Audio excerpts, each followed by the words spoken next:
Hey, hey, y'all.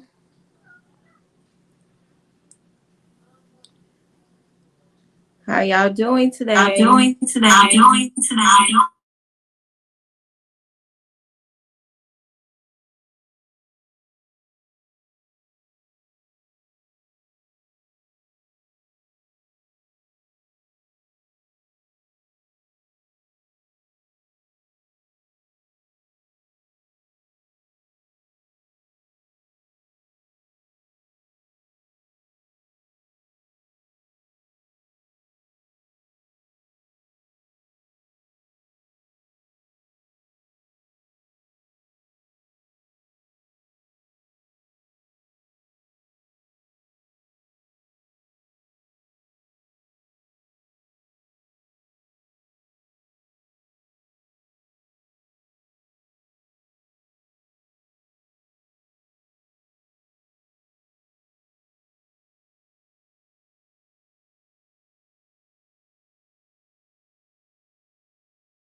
Can y'all hear me? Can y'all hear me? Let me turn this off. Hold Can up. y'all hear me? Let me turn this off. Hear me? I don't know. I'm trying to figure it out. Okay, good. Because what the is going on? So I got three different devices here. I'm not sure if y'all heard me. I'm trying to figure out how to do this and not get no feedback and all of that stuff. So just bear with me. I'm gonna just go back to my Reiki Dink device and I'm gonna stream from there because I don't know. I don't know. But anyway, welcome to my channel, y'all. If you're new here, go ahead and hit that subscribe button, hit that like button on your way in. Um, I'm spiritual detective, Lady Isis, if you fancy. And I'm gonna just start from the top because I'm not sure what y'all heard. I said how many superstars we got in the chat, y'all. So we got Mimi, we got Miss Sexy Ray. Hey, hey, how y'all doing? Janice, the Coco G Show. Hey.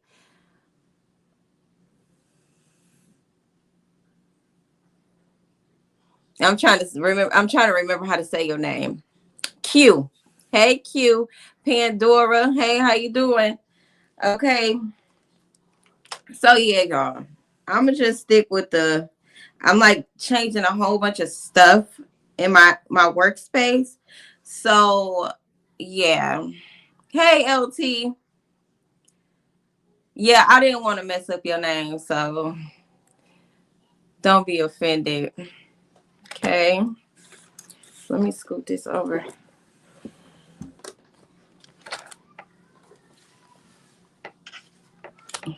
So we just gonna make it do what it do, okay? So much for me trying something new. And I'm scared this chair is gonna break. I should go get my other chair.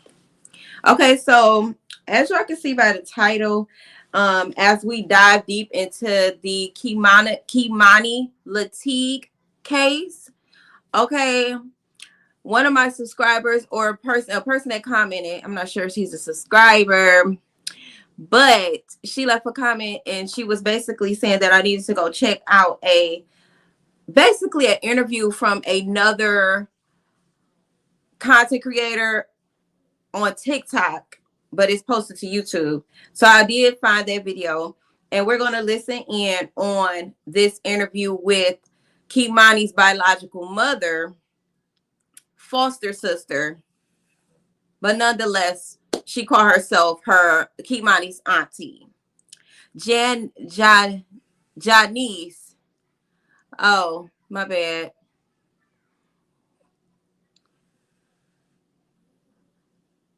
Good morning, Bernadette.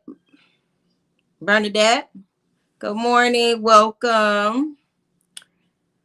The Coco G Show said, we love y'all. Hit that like. Yes, ma'am.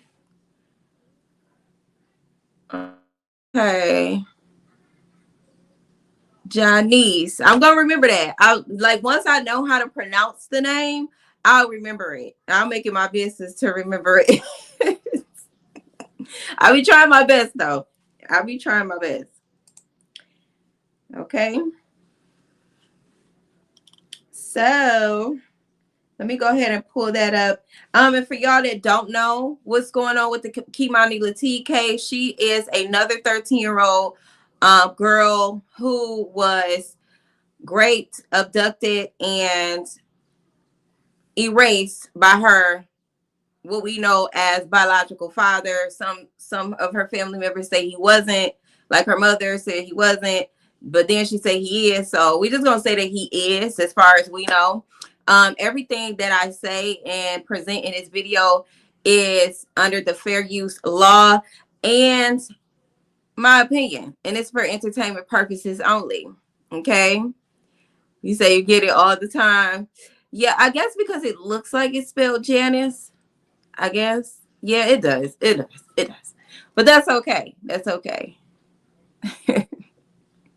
Jadice. Get it right. Don't forget the ja. Okay. Now, let me get to this really quick. Oh, yeah. Okay. So I basically said what happened to her. And they later found her, I think within a week or so, a little over a week. They couldn't find Kimani's body for some time. Her father basically acted like he didn't know what was going on. The last time he had spoken to her, the day that she went missing, the night that she went missing around 12:30 a.m., he claims that he went to the house to check on her because she felt that somebody was trying to break in the house. Her grandmother, who is her guardian at the time, was at work overnight. Okay. And basically, he was the last person to see her. And the grandmother didn't realize that Kimani was missing until she came home that morning and realized that the house was in disarray. She went to the school to see where she was, if she was there, and she was not. Later, a few days later, or a week or so later, that's when they discovered that the father, you know what, I'm not going to say that, because at that time, they didn't know what was going on. But they did find Kimani's body in a burned home. Okay, the house was already burned prior to them finding Kimani in this home. They also discovered that Kimani was raped, and to my knowledge, she did not have any. She may not have had any clothing on, or very minimum clothing, because there were some things left at the grandmother's house of Kimani's, which included her clothes, her glasses, phone, and the house was in disarray. Okay, so I hope I summed that up pretty much, to bring some of you guys up to speed as to what's going on with this case. They did almost had a shootout with the biological father, Darnell Jones, when they received a lead from his baby mother. Okay, where he was at, or I guess trying to hide out, because he was trying to hide out at her house because he asked her to turn the cameras off. Okay. And basically she called the police on him and they found out where he was at. He wound up getting shot, I think 3 times. And he's currently in the hospital. Okay. As far as I know today. Hey, Amazing Grace.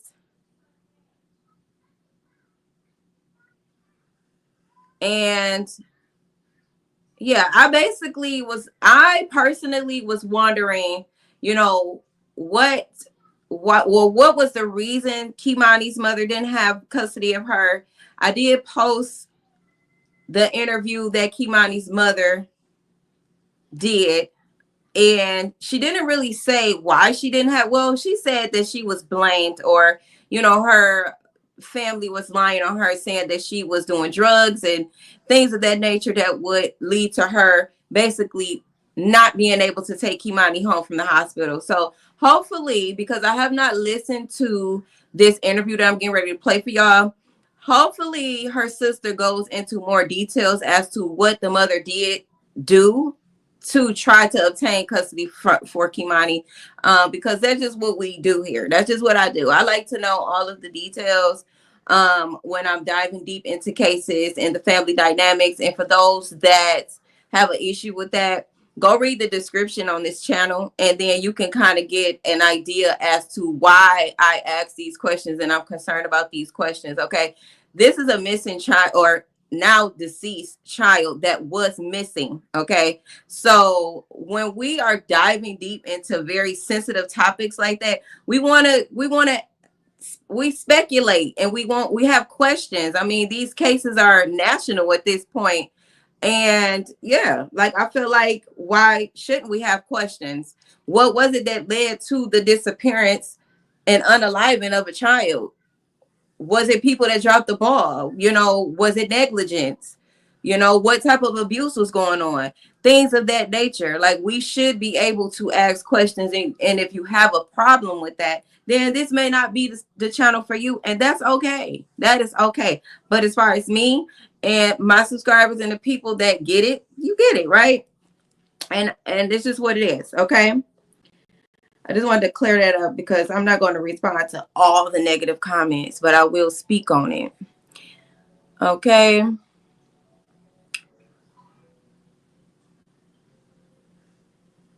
All right. Moving along. I know this is an earlier time than usual, but I figured I wanted to get it out the way now.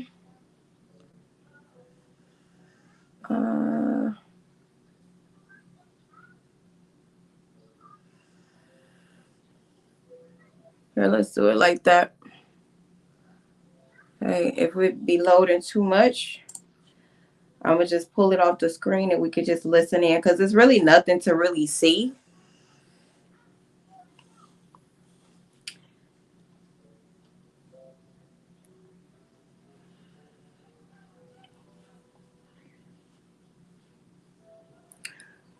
Q says the mother story didn't sound right to her either.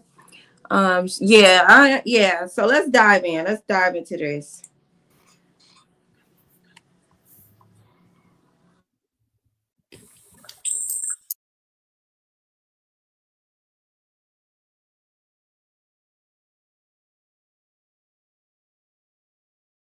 Bernadette says, I'm confused if that was the reason for the mother not having custody, and how was it possible the grandmother had a very long rap sheet as well. That's another thing, Bernadette, too. I was wondering as well, after I found out the record that the grandmother had, and why. Well, initially, okay, when Kimani's mother gave birth to her, the godmother, which is the guardian, which is Kimani's grandmother friend, she had custody of Kimani when she turned 9 months. Now, from birth to 9 months, it's unclear as to where she was. I'm assuming that she was probably in CPS care, foster care, something of that sort, before she went into the guardianship of the godmother. I know the godmother kept Kimani until she was about 5, because the grandmother said she had Kimani for about 5 years, and just last year is when she got full custody of Kimani. Now, how did that happen in between the grandmother's long rap sheet, and why did they see that she would be the best option, especially being as though her kids were in foster care at one point, per her daughter Tiara and her other daughter that was on the news? They both confirmed that they were in foster care as well. The grandmother served some prison time, and she got, like, I think she had, I'm gonna have to look at her record again. It's posted already for those that want to go check that video out. It's posted under my live videos. I'm not sure what the title is, but it's probably the one where it says Grandma and Aunt, or Dorothy and Aunt, something like that, where I talked about the records, okay? Her criminal records. So yeah, it's just, and then the daddy too. Like he even has a record as well. Breaking and entering, gun charges, um, theft. I think the grandmother, one of them had a theft charge or something like that, petty theft. They had a lot going on. Why did they find her to be more fit than her biological mother? I don't know. It don't make no sense. So hopefully this auntie can go into more detail and, you know, clear up some of the speculations, okay? Again, this auntie is not Kimani's biological aunt. She's her foster. She's her mother foster sister, but they grew up together. Is what I heard her say at the very beginning. I didn't listen any further than that. Good morning. Hey, good morning. Let me turn the sound up a little bit. I just want to start out. I want you to introduce yourself to the live so that everybody knows who you are, and just give a quick, give a quick who you are to Kimani. Hi, everyone. Good morning. I'm Jessa. I am Sierra's foster sister. Kimani's known me as nothing but auntie, and I've never looked at her as nothing less. Me and Sierra do less. Me and Sierra do reside together, and she fought really hard to get her back. I want to start off by saying that I'm screaming long live Kimani and justice for Kimani until the day I take my last breath. Dorothy very much had something to do with it. Her stories were very much inconsistent from the very beginning. None of us believed anything that she had to say. When they called us, we didn't find out until 14 to 16 hours later was when mom was called and we received that phone call. Mom did not have the funds to get down there immediately because a week prior she sent down clothes with Darnell. Her assailant. She sent about $500 worth of clothing and shoes, Stanley cups, hygiene stuff, whatever it was that she may have thought Kimani may wanted or needed. For years, Tierra has been the provider, even though Kimani did not reside in her care. A couple of days before the incident occurred, Dorothy called and asked for money. Tierra gave her $900 to help aid in the care of her child. She was very much really close to getting full custody of Kimani back. And Kimani was just here in the house with us on the 15th. Nobody suspected something like this could happen. That phone call, it was a dreadful moment for all of us. And you said it's breaking up? I think this because you're taking your time and in between breaths, they may not keep going. So, she was here with us on the 15th, right before her little sister's birthday, and spent time with us and with her little sister. And, she played on my PS5. She loves gaming. She loves basketball. She loves dancing, telling jokes. And because we haven't seen her in so long, none of us really took pictures with her. We were just busy doing things that she wanted to do and play and dance and, have a little bonding session together, which does haunt us today. I now kind of see why Kimani did not want to leave it. She just wanted to stay here.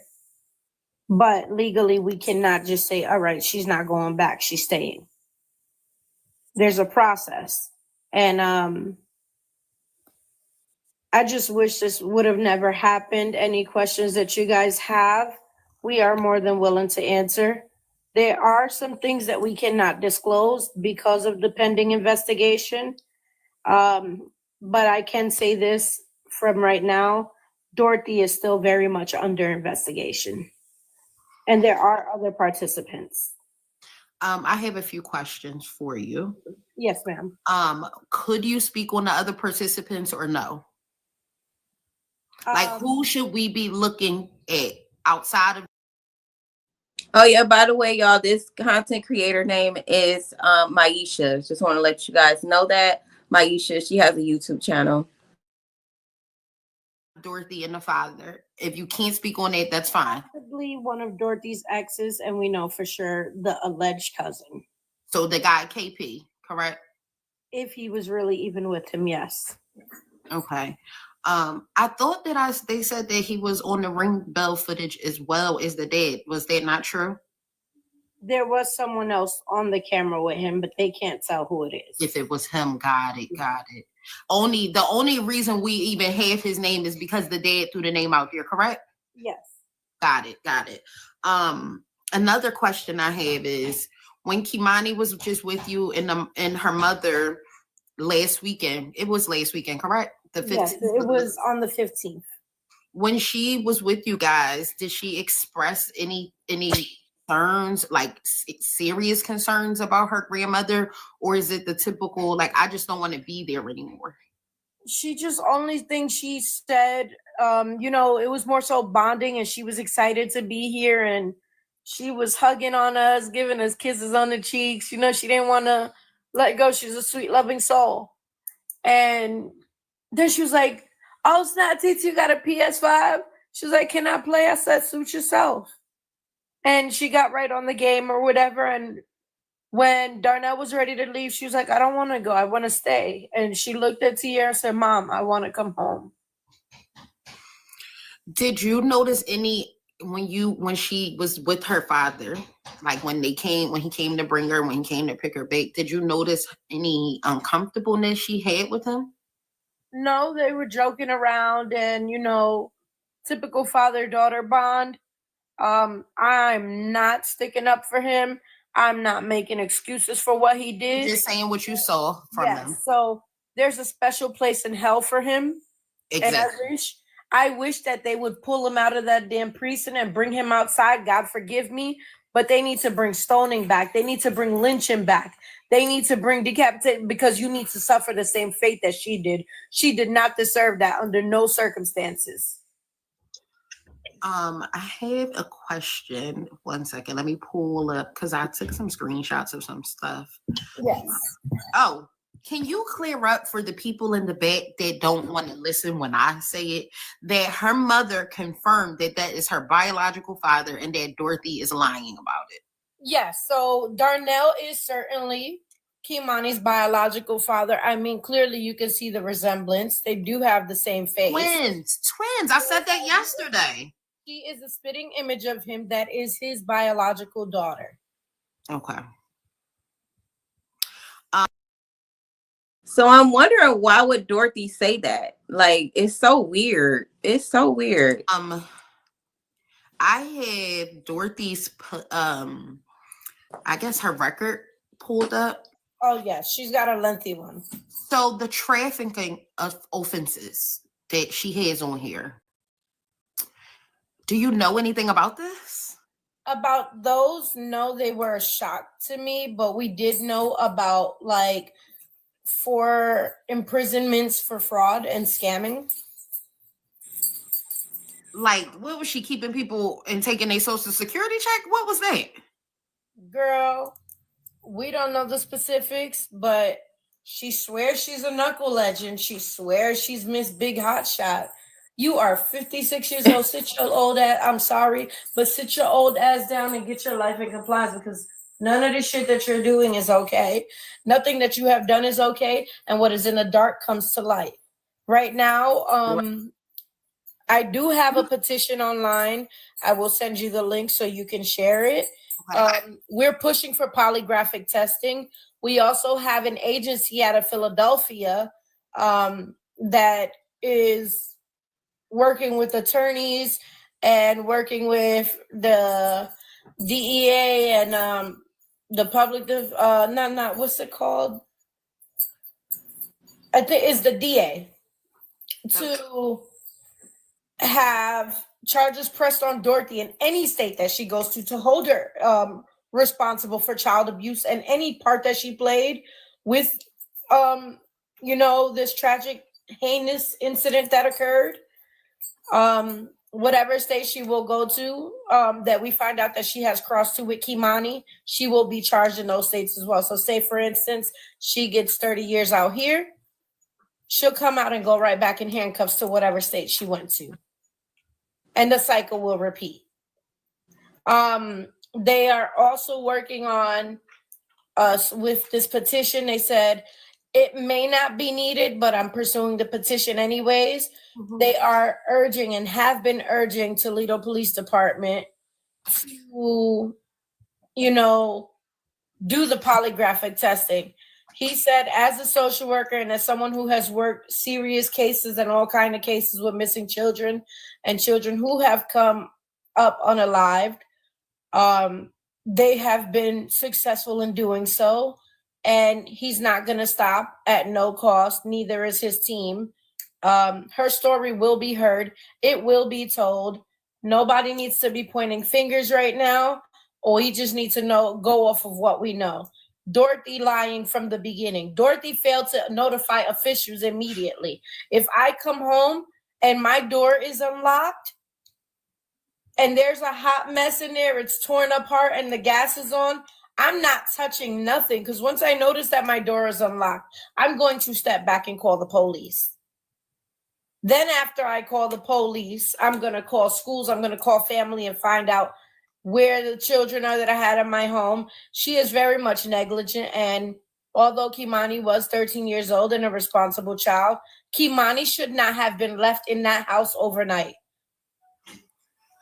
Right, I have exactly. A question that someone in my community wanted me to ask.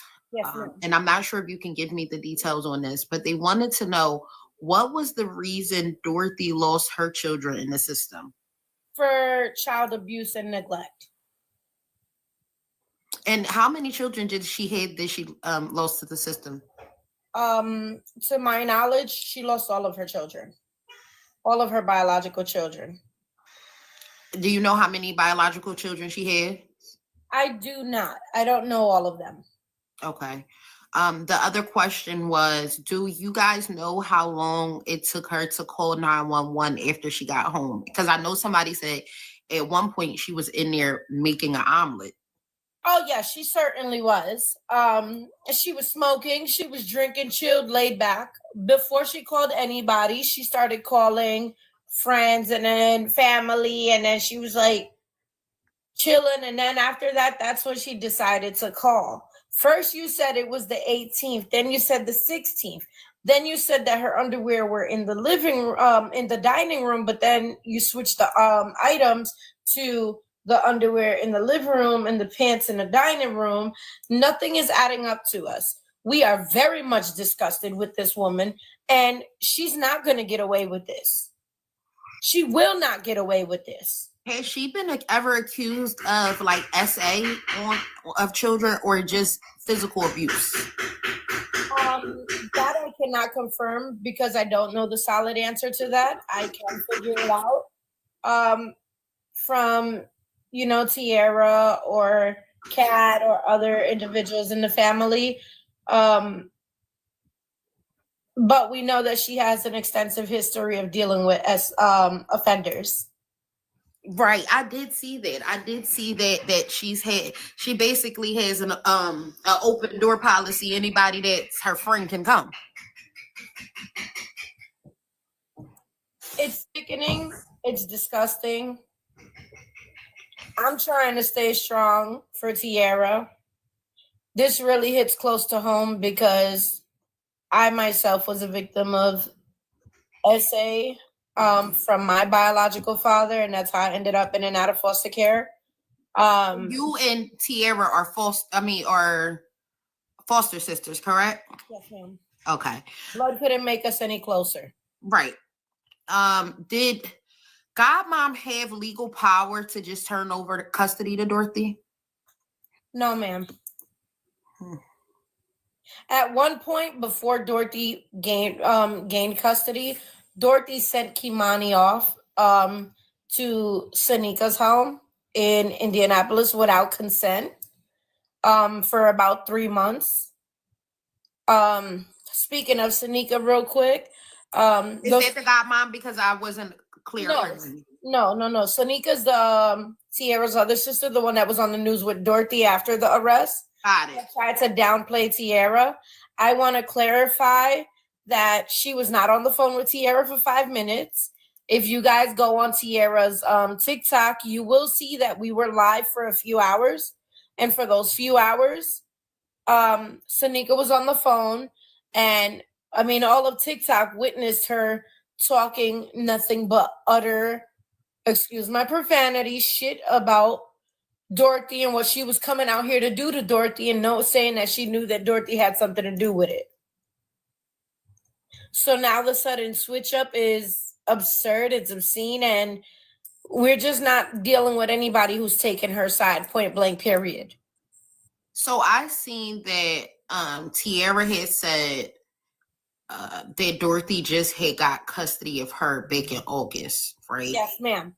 So from whatever the time frame was that she was taken from her mom, who had custody, legal guardianship custody over Kimani? Because I really feel like, with me looking into it, I cannot determine who legally was responsible for this baby. At the time of her incident? Throughout her life. Okay, so initially Tiara had her. Right. Then she went to Godmom.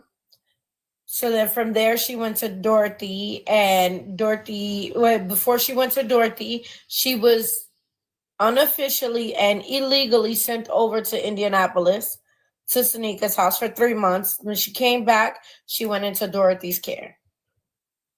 Okay. And she's been in Dorothy's care ever since. So she was never in the care of the godmom. She was with the godmother. Okay. So she was with the godmother from there after Tiara. From there, she went unofficially and illegally was sent over to Indianapolis with Sanika for 3 months. When she was brought back, she went into Dorothy's care. And was that legal for her to be in Dorothy's care at the time when she took her from Sanika? It was done so through the courts. Kimani was removed initially from Tiara's care because of Dorothy's lies. But we don't understand how they allowed this to happen. How they let her get her, and Tiara fought tooth and nail. Especially when she lost her own children. Right. So that's what Tiara argued mostly. And, Tiara proved that she was stable. She proved that she has been providing. I am currently sitting in Kimani's bedroom, if you guys want to see. Sure, if you like to show us, I can currently, because I'll switch you to the bedroom in her mother's home. So let's get this camera turned on for you guys.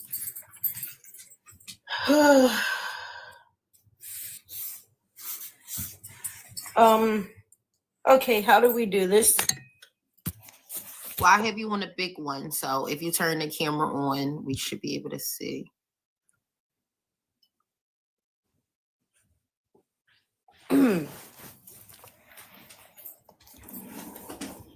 Okay, I figured it out. So this is Kimani's bedroom. Kimani does have her own The bedroom. camera's still not on. Oh my God. There it is. There it is. It came on and then it just went back out. I did see. All right. So this is Kimani's bedroom. I've been sitting here, just relaxing. She does have her projector screen, her projector. She's got a thing over there, the clothes room, full of clothing. Books, toys, stuff around. Don't mind the dog, some toys. That's the dog that I was saying that she was playing with, and she carried like a baby, like he weighed nothing. So she loved him and adored him. House is always full of food. There's never nothing to question here or her safety here. So I can tell y'all a little about how Tiara works as a mother, if y'all want to know how she is as a mother. Yes, please give us as much information as you think that we should have. So, as a mother who lost her child, she fought really hard. She does have custody of Kimani's little sister, who does reside here with us. Routine: wake up, brush your teeth, get showered, get dressed up. We go into the living room. We watch learning shows. We do ABC Mouse, Leapfrog, all the learning apps.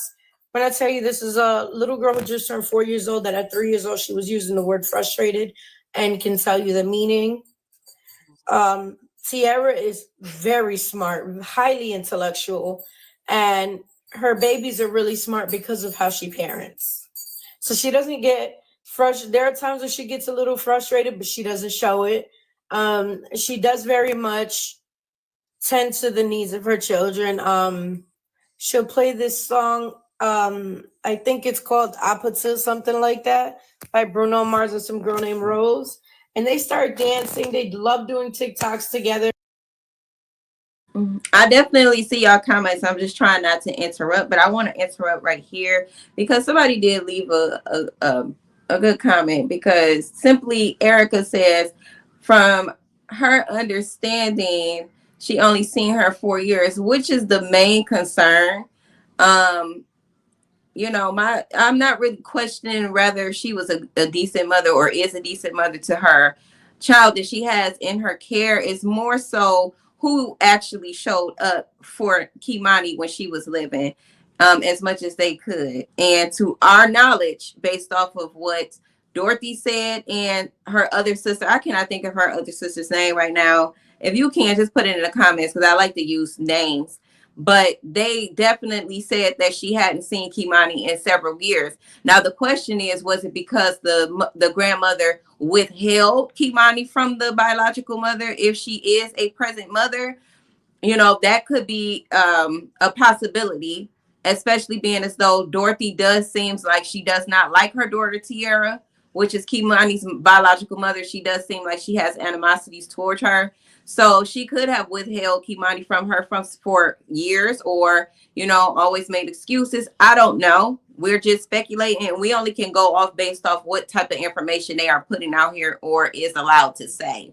Of course, her sister, who is advocating for her right now, that we're listening to, of course, she's going to say things that is going to paint Tiara in a bright light, as she should, as a sister, but at the end of the day, who was actually there for Kimani? And if the grandmother did keep Kimani from her biological mother, that needs to be said. You know what I mean? Let's continue. Everything is photogenic memories because, she taught the baby to capture every moment. So the baby runs around with her tablet and she's taking pictures of everything. She wants to help with laundry, cooking. She wants to be there for everything, since that's what mom's teaching her. Right, Malibu. She's teaching her how to grow into a young woman. So I have two questions that I was asked. Well, one is a question from me and one is a question from someone in my community. They said, is KP in custody or missing? We do not know if he's in custody. We have not been informed that he is in custody. Okay. So as of right now, he's possibly just missing. Yes. I was sent a video. I'm not sure the young lady's name that's talking in the video, but I wanted to play it for you. And if you can elaborate on it, please do so. Wayne Brady. Wayne. Yes, so I know the name. Brady, or whatever his name is, Grady, a straight weirdo.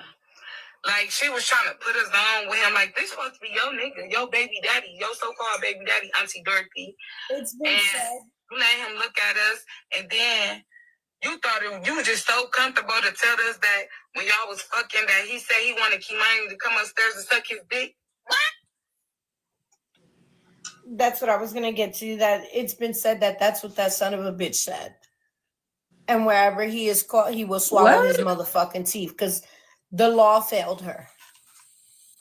And I hate to say that I want to take matters into my hands, my own hands, myself. They failed her. The day that she went missing, I called the news stations. The day that she went missing, I called the police. I was feeding them the information that they were telling Tierra over the phone, how inconsistent their stories were. I begged them to take her in immediately and get a test done. I begged for polygraphic testing. I begged these son of a bitches, excuse my language, to get an Amber Alert out. You know what they said? These circumstances don't require an Amber Alert. You only meet 2 criteria. There's 4 to meet. So you're telling me that you suspect foul play, but you don't think it's time for an Amber Alert? But it was said by one of Kimani's friends at school that Kimani complained that not only was that said, he touched her. I don't know what's truth to that, or if she's just saying stuff to get attention. But I'm not downplaying shit at this moment. Nothing. Did Kimani ever speak of any kind of physical, like that kind of physical harm being done to her from anybody that was in and out the home? Not to us. She was seldomly allowed to talk to us. She would have to try to call her mom sneakily, like behind grandma's back. Grandma only tried to extort money out of Tierra. So whenever it was conversations, it was just, her saying she just really wants to come home. She didn't disclose anything to us. And if she did, I'm pretty sure she and everybody else knows how we would have reacted. I seen. So it does sound like the grandmother may have been withholding Kimani from her biological mother simply because she could and she had that power to do so. Seen that one of the teachers had posted that Kimani said she hasn't seen her mom in 3 years prior to her just seeing her last weekend. How true is that? There's some truth to that, but not all, because there were some times where they'll allow, a little here and there. But Tierra did fight really hard. Tierra did beg. Again, Dorothy told her, if you want to see your daughter, you got to send me money. Tierra would send her the money, and then the mongrel would go on to block her. Wow. I would watch Tierra fall into depressions, and I had to pick her up and remind her that, Kimani's little sister is here. She has to, not let her see her break like this. Moms are super women. We can't be downplayed. We will not let nothing break us, and I'm not going to let nothing break her. So I need you to keep your head leveled and stay focused, because that's the only way we're going to win this case. Kimani was very much close to coming home, but I do think that because they haven't let us see Kimani in 2 years, right? A total of 2 years. Can you tell the chat, because I have to lock up the contractors are leaving. Can you let them know about the events and things that you guys have coming up? Oh, yes. Thank you. So, where was I? Can somebody just tell me where was I? I just got thrown off. I'm sorry. Yeah, that is crazy. Simply Erica. It was just 3 days prior to Kimani coming up missing where Tierra got the chance to spend time with Kimani for a short period as well. I believe she said a couple of hours. In her interview that I uploaded were titled Keimani Latigue's Mother Speak. Yeah, she said, and Erica, she's super weird, make it sound premeditated. Yeah, at this point, I mean, I'm side-eyeing, my thing is everybody guilty until proven innocent in my eyes. Forget the court of law or how the law do it. I'm side-eyeing everybody till they give me a reason not to side-eye them. But as we learn, get a different perspective and more information about Tierra, maybe we can kind of see who was playing what, and doing what maliciously in this case, and who could have really prevented Keimani's disappearance and unaliving.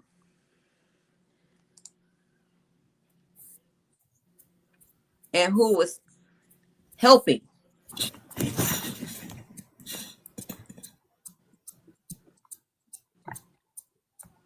Oh, I think I'm saying about Tierra's custody battle. Yes, so the 2 years. So we haven't seen her in about a total of 2 years. And so we believe that this was premeditated. They knew what the fuck they were going to do. Excuse my language. They knew what they were going to do. You're right, They knew what they were going to do because out of nowhere, in 2 years, you let her come over here. So now I'm looking at it as, and other people are too, let's let her see mom one more time before we do what we have planned. It is gut-wrenching. It is heartbreaking. And she should be celebrating her birthday here with us tomorrow. We should not be having a birthday celebration at the park. So anyone in Ohio or in the surrounding areas that wants to come, we are asking everyone nationwide to turn on their red lights, as it was Kimani's favorite color. Red or purple, your choice. But red was Kimani's color, so we do prefer red. T-shirts are being handed out to family and friends of Kimani and those who were out there searching for her as well. So there will be a big cookout, a big party in the park for her. We're going to celebrate her life as if she was still here, to show her that we don't want to remember her, how we found her, but by celebrating her life and the things, doing the things that she loved to do. So, football tag, basketball, we are asking all of the community, for each individual that attends, to bring a basketball. Inside of the basketball court, we are going to spell her name and do a little candle lighting in there as well. We do want everyone to sign their name on the basketballs. We will be donating those balls either to the community for the kids to play with or to the schools as well. There will be car shows. So if anyone that wants to show up that has a nice car or a street car that they done hooked up and they want to show up and show out for her, feel free to pull up. I will post the details of the location on my page. I'll put it as a post, so nobody misses it if I put it on a status. I will also share it with Maisha. So somebody in the chat said they also saw that Dorothy was giving Kimani a big party tomorrow, and her mom's supposed to come. Dorothy wasn't giving her no big party. My sister gave the money for it. So is this the event you guys are talking about? No. So now that since that has been canceled, they were also gonna do another event where they are asking for donations to buy more tickets to go to the skating rink, since Kimani did love skating as well. I saw that. So yes, that is gonna be done after. Yes. Okay. So the thing with Dorothy is not a thing. I seen somebody in the comments ask, could we do something? Can we have an internet party? I did already ask if it was okay if we can do like a balloon release for her, and she let me know that it was fine for us to do that. Once we are done talking to the aunt, I will try to set up something for tomorrow for us guys. I wanted to know if it's okay for me to take questions from the chat. If anybody has any questions for you in the chat, if you wouldn't mind answering the questions they may have. Yes, I also wanted to ask you, how do you feel about when they were at the crime scene? And I do want to confirm that Dorothy did make the call. She called in the tip that Kimani's body was there.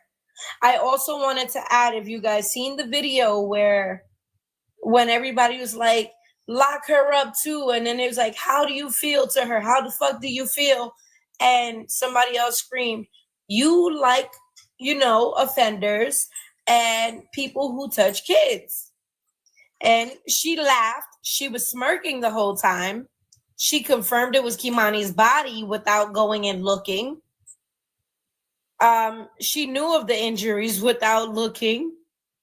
And what pisses me off is that when they said that, she nodded her head and laughed. She turned around, smiled really big, and shook her head yes, in front of the police while being escorted into the building, which should have never been allowed.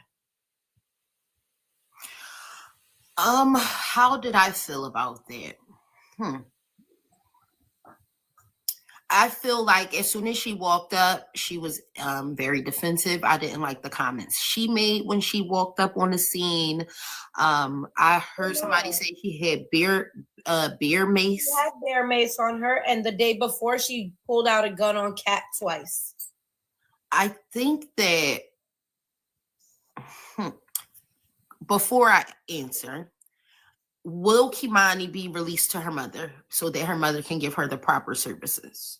So we are currently dealing with that situation. Right now, everyone is fighting to give her to her, including the DA, including PD, including the coroner. They made it clear that Dorothy is still very much under investigation. So they are working toward that now. What was done to her will haunt me for the rest of my life, what I seen. And I pray it haunts her. I pray that it haunts her. It's gonna haunt her. And I hope that he doesn't choose the coward's way out, because he will not survive in there. Not very long. And I hope that he meets the very same fate. How is the mom because I know in the beginning when she was missing, the mom, Tierra, was under the impression he had nothing to do with it. How is she feeling now, knowing what she knows? Okay, so let me properly choose my words, because I don't think there's much explaining, except for the community has seen her out. Like, she's still searching around, looking to try to see what went wrong, what could have possibly happened. A total stranger that recognized her, but he didn't recognize her at first. But when he looked at her, he said, her eyes, everything about her is dead. She is in a state of shock. She's in utter disbelief. She is numb. She is broken. I mean, my body feels numb, and I don't know how to explain how I feel. Like I said, I've been a victim of SA, and I also lost a child, not to these measures. Of course, it was sudden death syndrome. So I kind of know the pain, but this is extreme. So I can't say I understand how she feels. She is not eating. She is not sleeping. Yes, she has been having seizures. She can't even take down water at this moment. That's how sick and disgusted she is. She feels betrayed, hurt, disgusted, like they failed her daughter miserably. She cried for help. Both her and Kimani.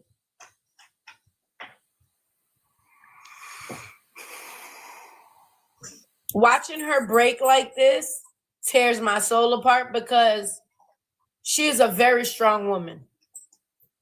She has endured so much in life that I have witnessed, that, we can fight in everything from childhood issues to relationship issues to men like, hey, what do you think about this? Should I, we confide in each other, like, what do you think about him? That's how we are.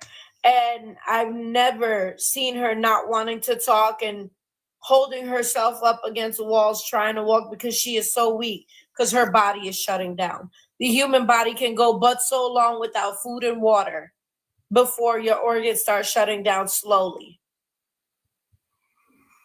What is something that you feel is important for us to know about Dorothy? She's a mongrel. She's a liar. She's a deceiver. She's a child abuser. Excuse my French. She's an utter bitch. Nobody likes her in her own family.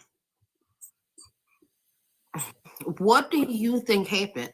What if you could think of anything, what do you think happened that led us to here?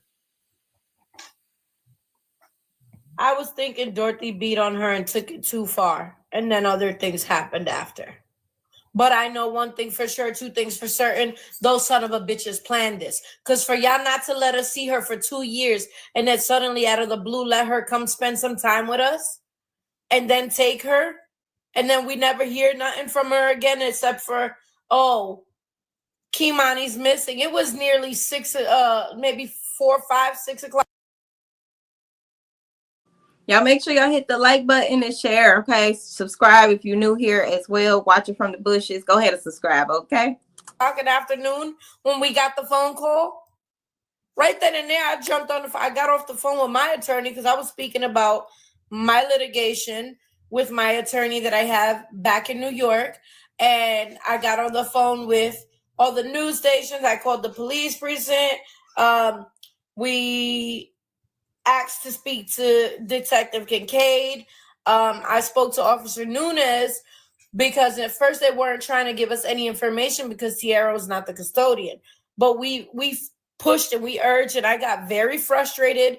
And I said to him, I said, listen here, I don't care if Nunes, if Kincaid is not there, Nunes. If this was your child or anybody else in Toledo PD's family, you guys would be on it. There would be an Amber Alert issued the second you noticed the child was missing. You're not going to sit here and tell me that there's suggestions and you guys are presuming foul play. You guys believe there's foul play and you have not issued any warrants. You guys have not ordered polygraphic testing. You guys have not tore her house from the inside out, gutted it. And I said, you're going to speak to her mother because I'm asking you to. What would you do if this is your child? And then he seemed like he opened up a bit. He gave us information. From then on, they really haven't spoken to us much. They're now starting to speak to her. They're still not telling her nothing other than Dorothy is very much under investigation and that Darnell confessed. But we all know that one person is not capable of doing this by himself. Do you think that, because I know that they said he was in stable condition, I know he was supposed to be arraigned yesterday, but they had to push it back. Do you know when the next arraignment date is for him? We do not. Apparently he is still hospitalized, so we don't know how serious or unserious the situation is with his gunshot wound. But all I am praying for, and the family is praying for, that son of a bitch makes it, because you're gonna see your day in court. I've seen a few people. Well, a few of my my people in my community, they did a deep dive there on his Facebook page. I mean, they went back years, right? Yeah, no. And a few of the things that popped up is they were saying that. Because I know Tierra spoke about her having mental health issues, but a lot of his posts look like he was mentally unstable.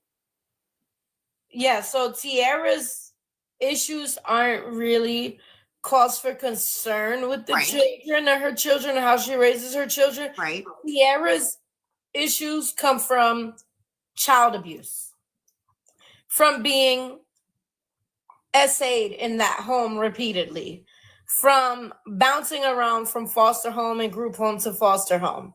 You know, it takes a toll on you. I myself have chronic complex PTSD. And that doesn't mean that you're mentally ill. Right. But when I seen that video myself of what Darnell had posted, it's giving sadistic malignant, narcissistic son of a bitch. I had my ups and downs.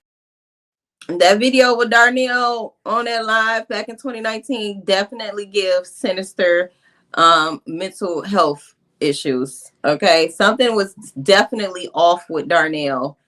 He shouldn't have, in my opinion, if he had those type of meltdowns like that, he's unpredictable. So he probably shouldn't have been around Kimani or any of his kids for that matter, or any women, because there was an incident where he was in a domestic violent relationship with his wife. He held her over the balcony, choking her. This was witnessed by the neighbors around that area. It was an article that I found basically going into details about his record, and that was mentioned in there. So he was definitely mentally unstable. Where I'm like, I'm gonna give him the benefit of the doubt, but I truly did not like him. I always call my Kimani my little light bright. Do you know what made the grandma more comfortable with him being in touch with Kimani than the mom? We don't know. We always questioned it. We always said that it was not right. And it wasn't. It wasn't. I watched her mother suffer so much, shed so many tears, beg, cry, and plead, drop to her knees while on the phone on FaceTime begging. And just get talked to like she was a piece of shit, like she didn't matter. I witnessed Dorothy tell her she should have had a fucking abortion. Do you think Dorothy was sleeping with him? There's no telling what the fuck was going on in that nasty ass household. Mocha, come here. Don't do it. What does justice look like to you? For this, what does justice look like for you? The death penalty. And not just immediate. Throw him in general population. Throw everyone that had something to do with it in Gen Pop. Again, I've been in prison. You see, you peed on the floor because I see it. I'm not sure if you're familiar with TikTok, but my community keeps making comments that the word you're choosing is going to get us banned. They say you have to work around your wording. Okay. Yes, I agree. I agree to the birds of a feather flock together. And I believe that they need to hold them all accountable for what they did. Dorothy also needs to be charged for child abuse. Do you think that he will get a plea deal if he offer up all those who were involved? Absolutely not. Not under these circumstances. Absolutely not. They said, how did the woman know where the body was? She doesn't know. She just know that Dorothy is the one that called in the tip of where the body was. Only Dorothy can answer that question. Which is why we're pushing to know what roles did she play by getting that polygraphic testing, and how did she know that she was there? How did she call it in? How did she identify Kimani or Kimani's injuries without looking at her?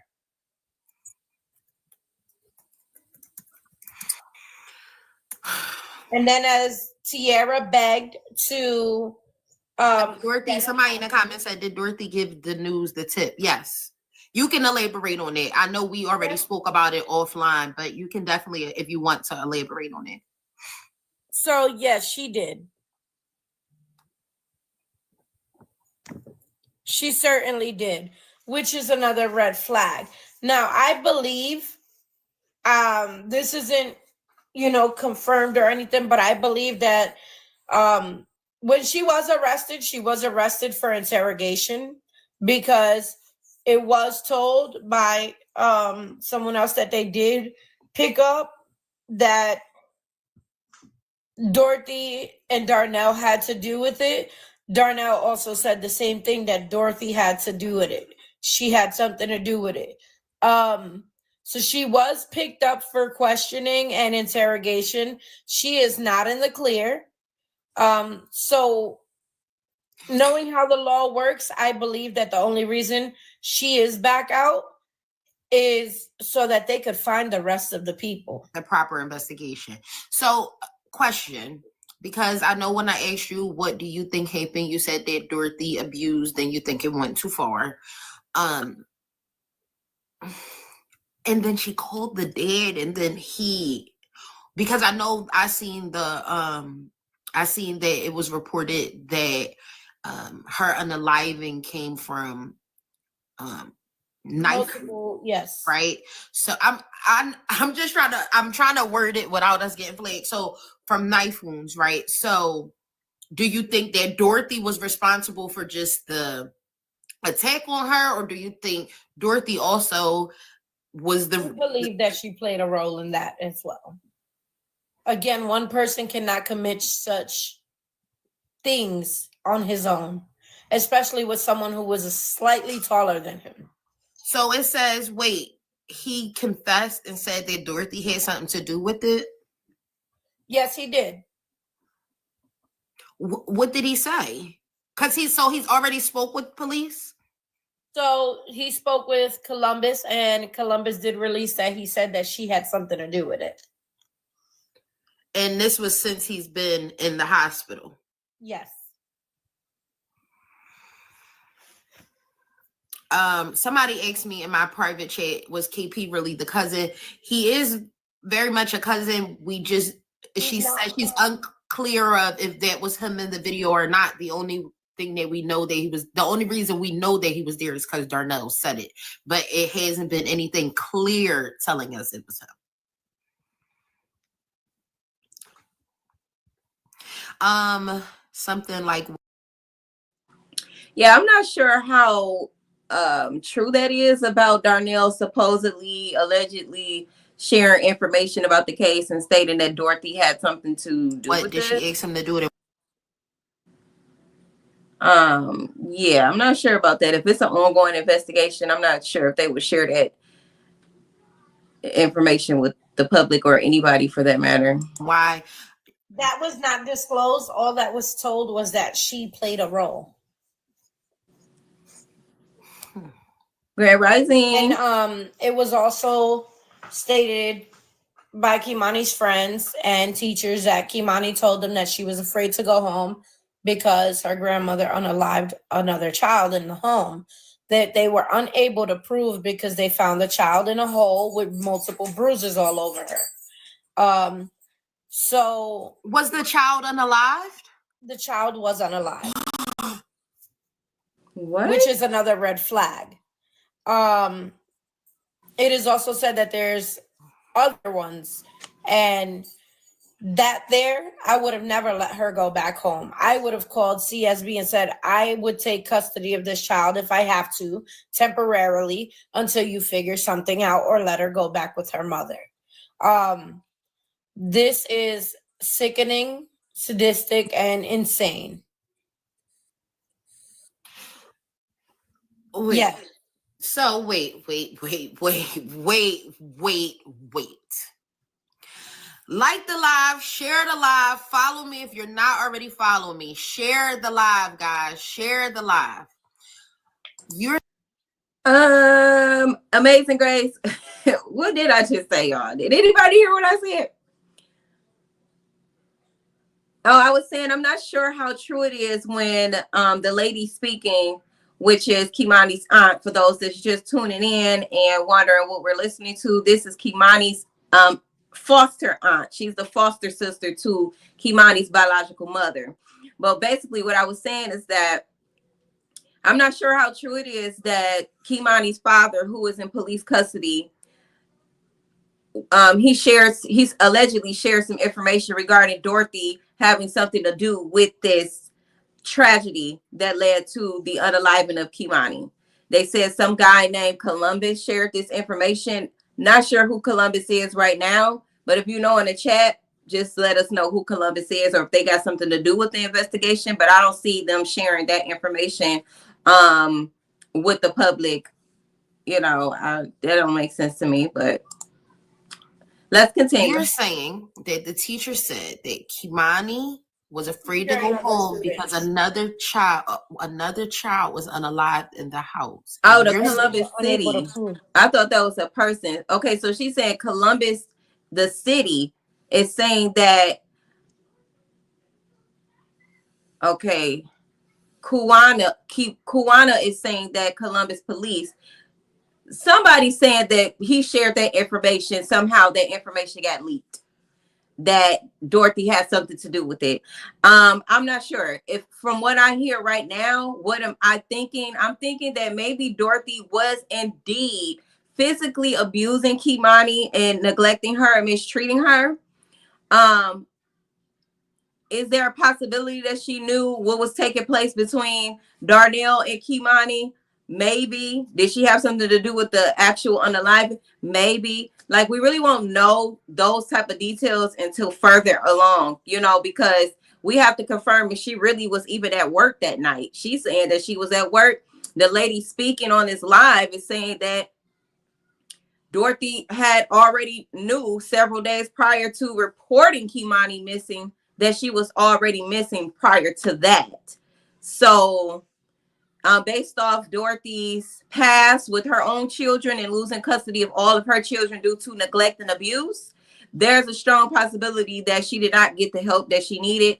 And keep in mind that within this past year, she had been investigated by Child Protective Services in Ohio, whatever they call it there. But she was investigated twice, and they gave her guidance on how to handle situations with the child, far as how you discipline them is, so evidently she was hitting Kimani and the other children. She was just reckless. Okay, she was reckless. Some say she wasn't at work. Said regardless, she was abused in her care. According to the teachers, etc., CPS needs to be held accountable. They absolutely do. Like, at this point, like, what the fuck be going on with CPS and allowing people that got clear records of them being abusive, pedos, touching children, these outrageous criminal backgrounds, all of these things, and you still allow them to, you still work with them and just pat them on their hand like, hey, don't beat them like this, but you can't just whoop them like this. It's like, CPS is full of crap. That it was her. Because she was found where? In a hole with multiple bruises all over her. So it appeared that she had fallen. So right now she's talking about another foster child who was in Dorothy's home, or a child that was in Dorothy's home who was found in a hole, unalive, and with bruises on them. Did she have custody of that said child? She had custody of the child, yes. At the time of the child's unaliving? Yes. How long ago was that? Not too sure.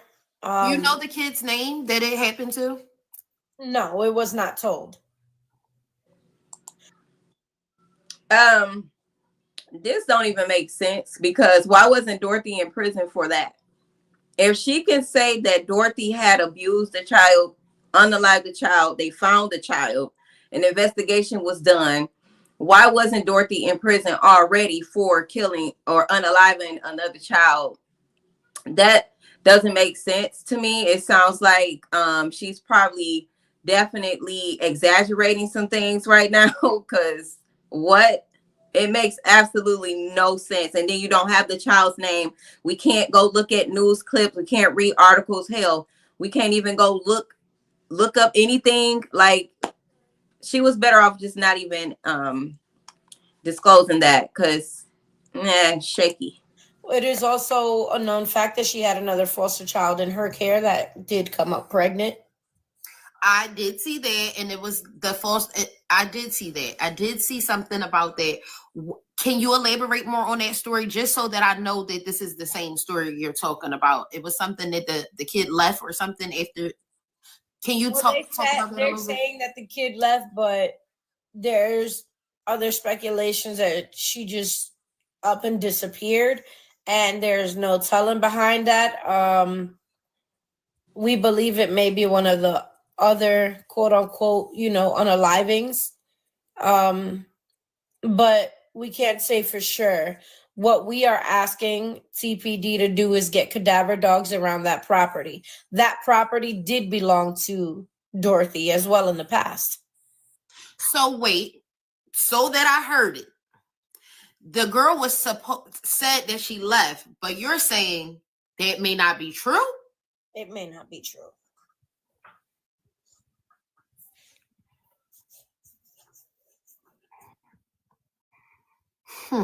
TPD has failed all of these children miserably. I'm going to... If they would have issued that Amber Alert, Kimani would probably still be here today. Kimani died seconds before they found her. The coroner report made it clear that Kimani's time of death and the date of death, because they can tell that through the body and through the autopsy, that it was at 12:19 p.m. and it was on 3/24.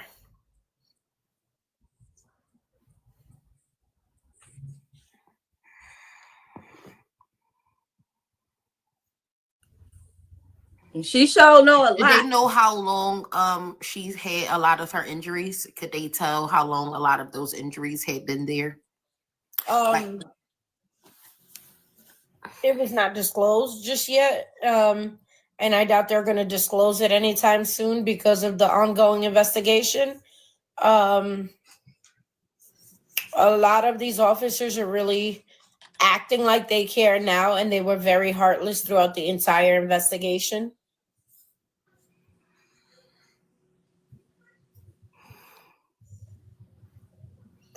No, so Kimani's exact time of death was date and time was March 24th, 2025 at 12:19 p.m. She took... Would that, if they found the body that day and that time, don't they have to document that day, that time? You know what I mean? That doesn't necessarily mean that she could have passed away right then and there or minutes before they got there. I'm just not sure how true that is. Cause I mean, yeah, we're gonna have to wait this out. Some of this stuff is just not making a lot of sense. Like what do y'all think about that? Like, you think that they would have known that she had just passed several minutes before and they put the time that they thought that she passed away, or at that moment where they discovered the body? Because how would they know if they haven't done an autopsy or, anything of that nature to come to the conclusion that she had passed away for this amount of days, times, minutes? No, I think they have to put that time that they get there and discover the body. But again, how would she know this anyway? She took her last breath. Somebody said, so did the dad leave the search and go to the house? And you had to say unalive.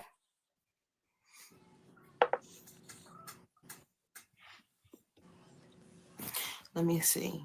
So well, the neighbor's camera does have Darnell there that morning. Also, after him and someone else brought her there, he stood outside, smoked a cigarette, then went back inside and left. Did they see him taking her in there? Yes, it was caught on camera. Did you guys get to see the footage? No.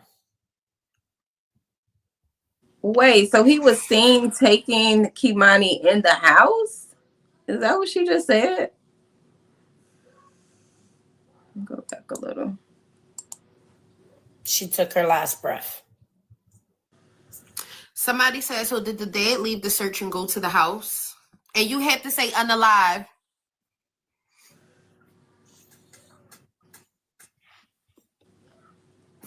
Let me see. So Well, the neighbor's camera does have Darnell there that morning.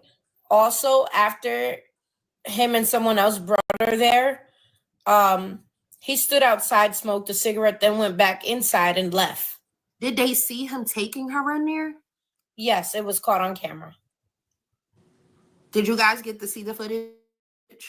No.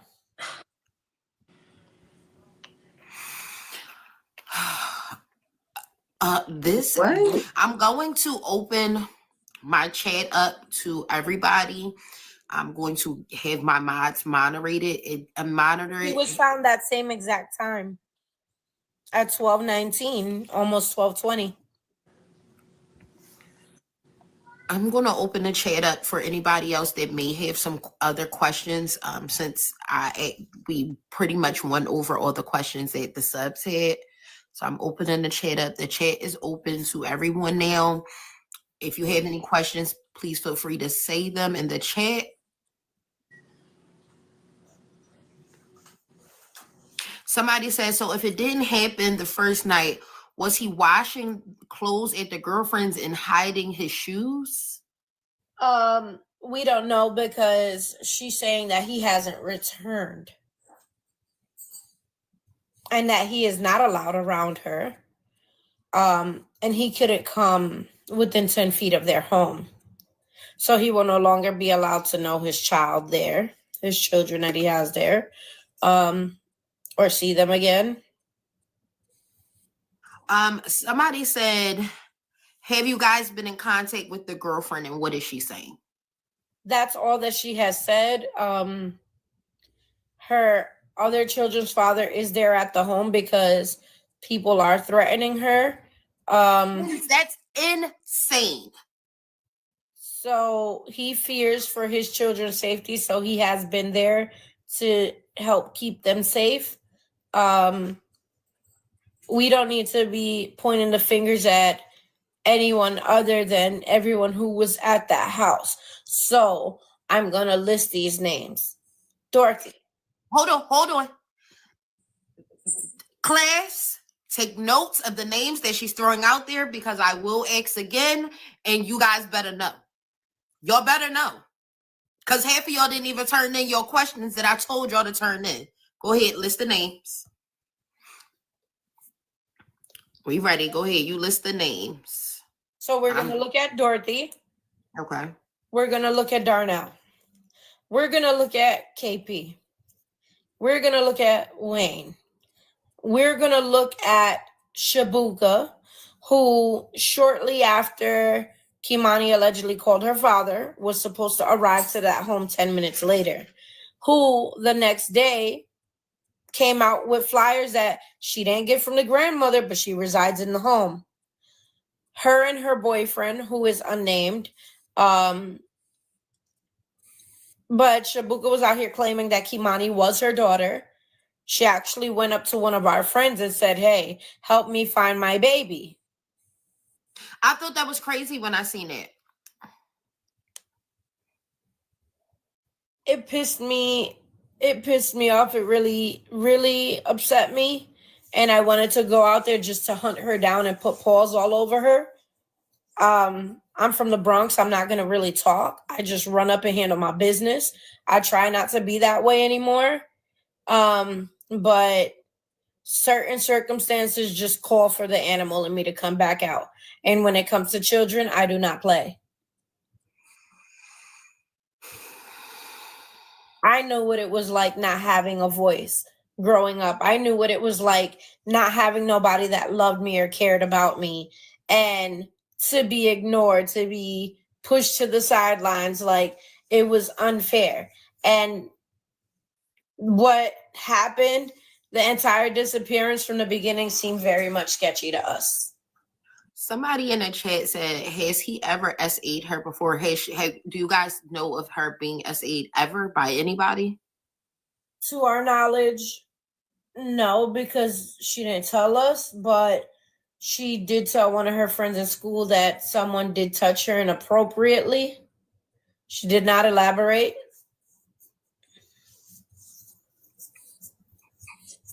I know that in the live that I seen her mom do, her mom said that she was very private, that she only really liked getting dressed in her room, in the bathroom. Yes. Very much reserved, a reserved child. She would not come out, and you know how other people do, walk from the bathroom to the room in a towel. She would get dressed in one spot. Somebody said, did she willingly walk in the house? Where she was filmed? Did the ring camera catch any kind of struggle? She was carried in there. So if Kimani was carried in the house, then there's a strong possibility that Kimani was already unalive prior to her so-called father walking her into that abandoned house. Okay, so this is why we got to listen to some information and kind of filter out what makes logical sense and what doesn't. As we continue on with this case, let me look at some of the comments before we pick back up. Amazing Grace said this is making her sick. Yes, very diabolical, very sickening. It's a strong possibility, you know. Scoop says, I'm sorry, I'm late. Who is she speaking to? The person speaking is Kimani's auntie or foster aunt, her biological mother, Tiara, foster sister. She didn't say a name, I don't think, so she's gonna call her aunt for now. Yeah, so it's a strong possibility that Kimani was definitely not conscious. Okay, let's continue. Okay. I figured she was carried in there because I knew of what the autopsy said was going on. So I knew that there was no way she just willingly walked in.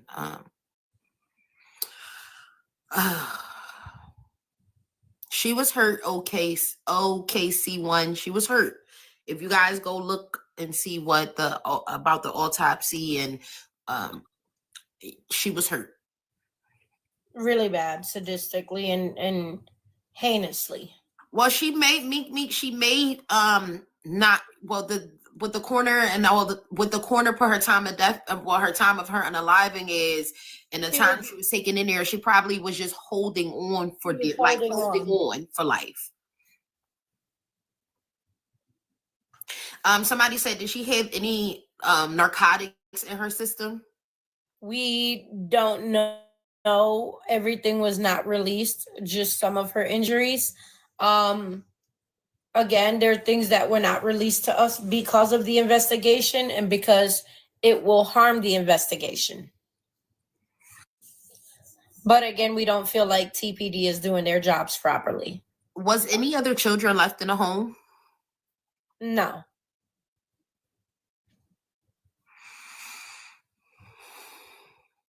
Somebody, Ben Pretty said, did he confess? People are saying he did. That has not been confirmed. And for those that don't know, Kimani, when they found her, her hands were removed and her throat was okay. So to my knowledge, she passed away from the cutting of her throat. Okay. So that's another thing. If he carried her in the house and she was almost decapitated, there's no way that she had just passed away right before they got there. Okay. So he definitely did what he did. Okay. Maybe he could have walked in the house with Kimani and committed those. No, I'm not even going to say that. I just think that she was already unalive before he went and disposed of her. Confirmed. Okay. All that we know is that he did tell Columbus PD that Dorothy played a role in it. That's all that we know for sure. Malibu. Just to go back, you said that the young lady that got pregnant, right? She's missing. She has been for a long time.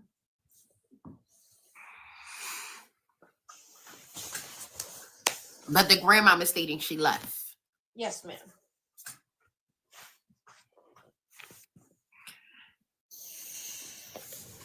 Yeah, this.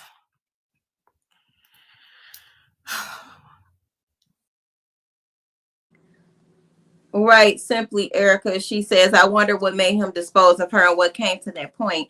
Because I don't believe that he just randomly I don't believe his story at all. She called him and asked, could he come over? She heard somebody breaking in the house or whatever case was. I feel like he was there already. I feel like he was there already and something went down. This whole thing is heartbreaking. What's your name? Kira. You said, how can a father do that to his own child? I'm going to speak from experience because, again, I myself was essayed by my biological father. Some people don't have hearts and are true demons inside of them. They are heartless and they don't care. They don't care who you are. Once a predator, always one. There is no rehabilitation for these kind of people. And I can also say that from experience, because after serving 16 years in prison, my father came out to then ask me, follow me on social media, and there is a lifelong order of protection, to ask me to send him pictures of my quote unquote SEXY body. And he was immediately blocked, and I contacted his parole board.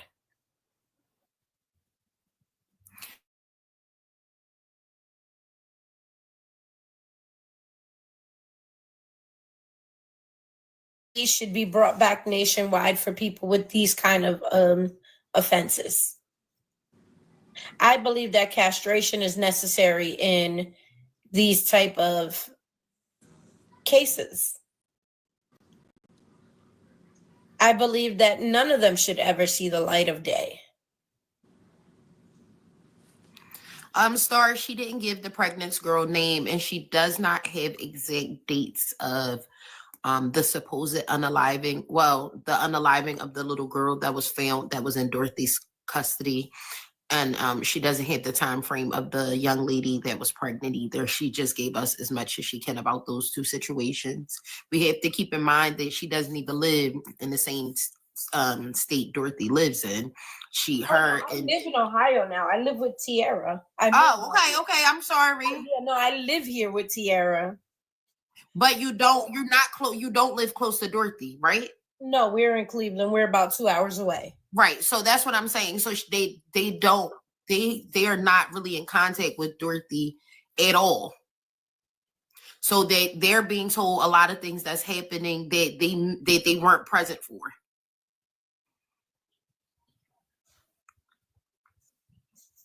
Somebody said they don't understand how these kids are in the grandmom's care and unalive or missing.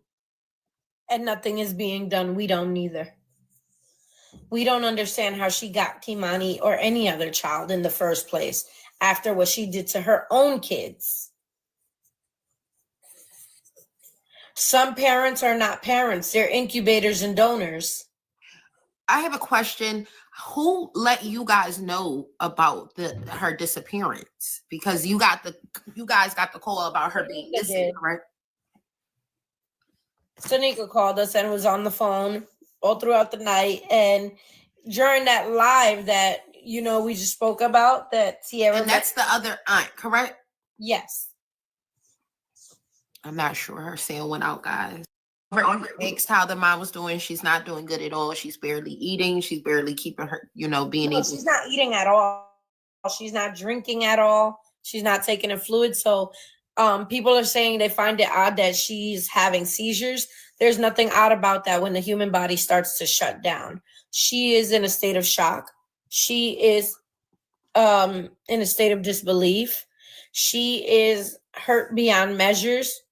We were very much excited and preparing for her birthday. A package just arrived here yesterday with Kimani's gifts for her party.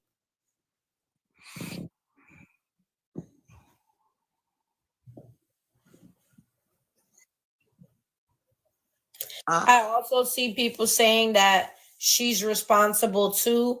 She's not responsible. There's other people that are commenting that she as well knew what happened or this, and that. And did you see somebody comment that in this live? no, not in this. Oh, I was about to say social media. So I do want to clarify that we had no knowledge until almost maybe 14, 15, 16 hours later. And then we were getting all kind of different stories. At that point, we looked at each other and said they did something to her. And we feel like it's planned. So we started calling PD and, giving them all the information that we had and questioning if they knew about this already, where they told us they didn't know any of this.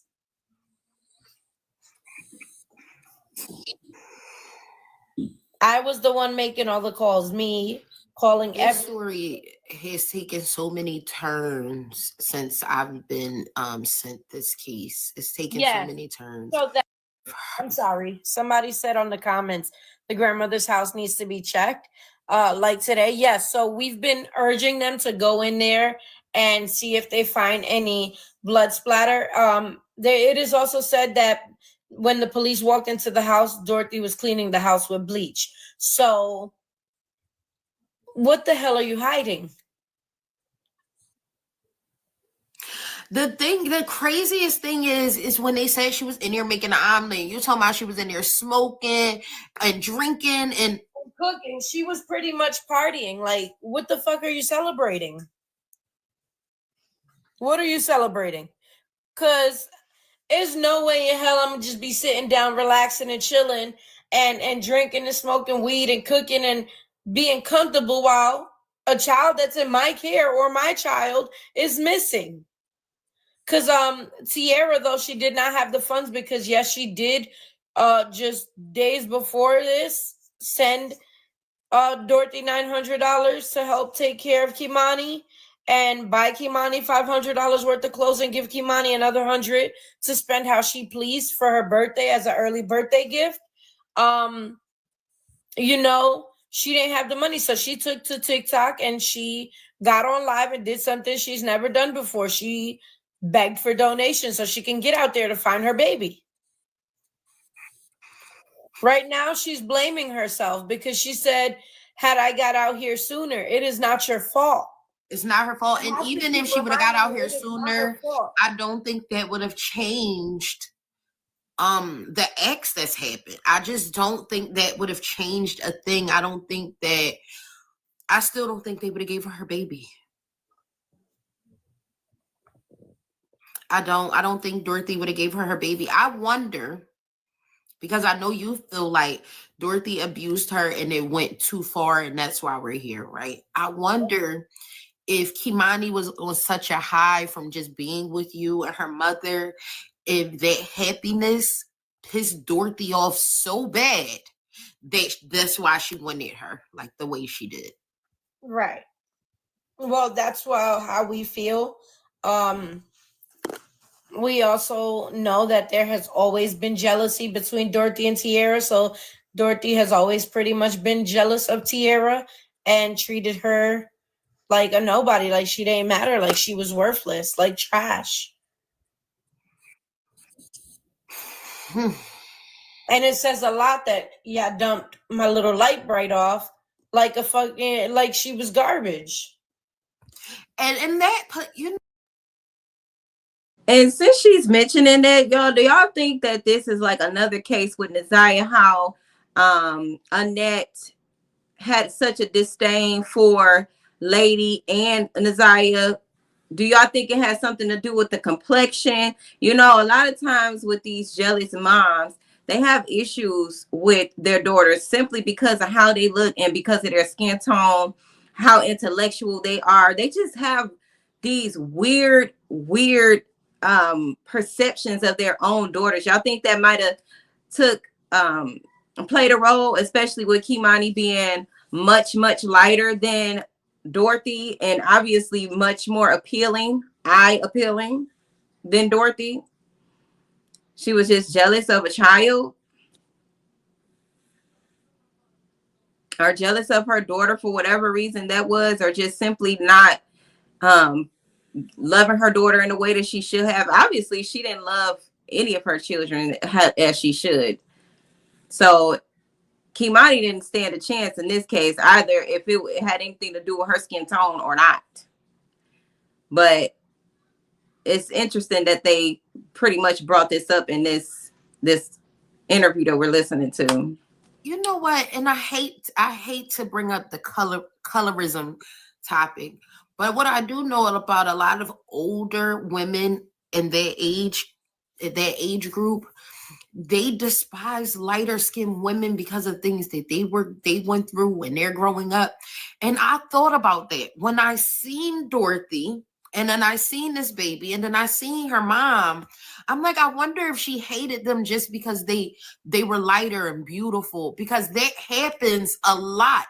I see it firsthand that a lot of women from their age group despise. My mom is this baby. My mom is this baby's complexion. My mom is in her 60s, and I've seen plenty of women of darker skin hate my mom for years. My grandmother on my father's side hated my mom because of her skin tone. Girl, let me tell you how the light just went off by itself, off and back on 3 times. Oh, I must have hit it. I must have hit it then. I must have hit it. If it went off, then I said something. Standing up. I must have hit the nail right on the head. If you seen that light went off 2-3 times, that was ding, ding, ding. Ding, ding, ding. You got it. Turn the camera on to see if you witness it again, because look, this is absolutely absurd. It had to be ding, ding, ding. She right on the money. In my mind, the way Dorothy talked, the way her demeanor was, everything went to me that maybe she was jealous of the beauty of her. Maybe she was jealous of the skin complexion of her. And see, let's make it very clear, y'all. A mother who genuinely loves her children, she's going to do just that. She's going to respect her children. She's going to honor her children. She's going to push them to be the best version of themselves. She would have had that same attitude towards Kimani, and none of this would have happened. Why? Because she would have made sure that it didn't. So this is what makes me question Dorothy's motives. Like, okay, besides the fact that, okay, you were at work, what else were you doing to ensure her safety, to ensure that you were fully aware as to what was taking place at your home? They said that she got a ring light, and they said that they got Darnell on the ring light at the house that night. You get these notifications to your phone. Anybody with cameras on around their house, in their house, you have access to these things on your phone. You mean to tell me that while you were at work, where most people are asleep, you work nights? Okay, I've worked nights several times. I know how it go. Okay, so you mean to tell me that you didn't know that no motion was going on your cameras? You didn't look at your phone? You know, all of that to me is very questionable. Knowing that your granddaughter was at home alone, you should have been randomly or throughout the night checking on those cameras or something, doing all that you can to ensure that she was safe. She did not. Now, as far as being light skinned and her being dark skinned, that is a real thing. That is a real thing. I hear my own family refer to dark skinned people as monkeys, black this, black that. Like, they do it all the time. So we're not going to act like that's not a factor either. And I've also witnessed my own family, speaking from my own experience, not everybody, but the light-skinned adults treat the dark-skinned children differently from the light-skinned children. It happens all the time in family dynamics. It happens all the time. So if you're a light-skinned person, maybe you didn't pick up on the difference in treatment because you are the light-skinned one, but even me being a lighter skin tone, I can see the difference because I'm that type of person that like to investigate everything and everybody. Why do I get to do this and you don't? So that's my whole mindset. But I do think that Dorothy, this was a factor. I do. And for whatever reason, she was jealous of her own daughter, envious of her, spiteful towards her daughter. And then that oozed out to how she treated Kimani, because grandmothers protect, period. Mothers protect their children, period. You do all that you can to ensure their safety. And schools, right? It happens in schools. It happens on the job. You know, it happens in the household. It happens all over. And I know it still happens today because I still see it today. And to white people, all of us is black. To white people, all of us is black. Whether you light skin or dark skin, they still treat you the same if they prejudice. So, although Tierra is about my complexion, I get passed over as a light-skinned woman, and I'm not. You know what I mean? So that just makes me true. Oh, no, and Tierra got, her eyes are like a greenish hazel color, more on the green side. So, you know, she takes well good care of herself. She is a hair and makeup artist and nail tech. Mocha, come here, bed. Don't do it. Bed. I was thinking it when I seen Dorothy, because when I see her, it's like everything in me felt like she's so hateful. She must don't love herself. Her saying, I ain't had to do with it. It's like, this is the thing. Even if you're being accused of something, I just don't understand how no emotions when this is somebody you raised. This is somebody that was in your home. This is somebody on an everyday basis. You're worrying about them. You're concerned. You're making sure they eat. They hear. How was your conversation? I ain't had to do with it. I don't say nothing. Because somebody that's remorseful, somebody that had custody, somebody that cared for this child, like how Tierra's saying, she's blaming herself. Like, if I would have got there sooner. and my thing is to y'all with Dorothy, anybody that, like how she's saying, Dorothy claims that she didn't have anything to do with Kimani's disappearance. That means you're going to react how a person will react if they're missing a child. Okay? You're going to be distraught. You're going to not be able to talk. You're not going to be able to hold it together. You know, she showed none of that. Dorothy showed none of that. I might have seen her try to cry in an interview, but not really. It was more so what you know, from her, what she said. It was more so what it was about her, you know. And I also feel like you would do all that you can to ensure your daughter, Tierra, whether she was in her life or not, that you didn't have anything to do with it. Not try to fight them. You know, you would have immediately started working with your daughter. But she have a disdain for her daughter. So she didn't care to inform her about the missing of Kimani. She didn't care to inform her that she didn't have anything to do with it, just to kind of ease the blow for Tierra. She don't care about her kids. The only one that she probably give a damn about is that daughter that was on the news with her and did the interview, because she probably the one that enables her mother in all of her bullshit. She probably that scapegoat. Tierra is probably the black sheep, and that's the one that she don't like. So she wouldn't even give her the decency or the respect to even, you know, allow Tierra the space to, or you know, it's like she didn't even want to give Tierra the safety that she needed to know that she did everything that she could. Why? Because she got a disdain for her. She don't care. She want her to feel this pain. She want her daughter to not know what happened. It fuels her. But see, we'll see how things play out, and if Dorothy was involved and what she could have done. Because at this point, I noticed she could have done more to prevent this. I don't believe in coincidences. I believe things happen time and time again to it finally get to that point where all hell break loose, because that's just how energy works. It worked into it get to the head, then it just explode. So I feel like she definitely did not do everything that she could have done to prevent this from taking place with Kimani, period. Sooner. You would think the person raising her would have blamed themselves even if they didn't have anything to do with it. Like, No, I shouldn't have left her home alone, and I should have been there. And if I had, you would think the normal behavior in this situation for somebody that's responsible for the person, but not responsible for they blame themselves, just like her mom's doing. absolutely. And like, going off of what you just said, it just reminded me of what she said at the site where they recovered. And she was very much aggressive and combative and said, I don't give a F about how any of you MFers feel. And that's that, period. Who speaks like that? Who shows no Especially emotion? somebody that just lost a grandchild. Who's smirking in that kind of situation?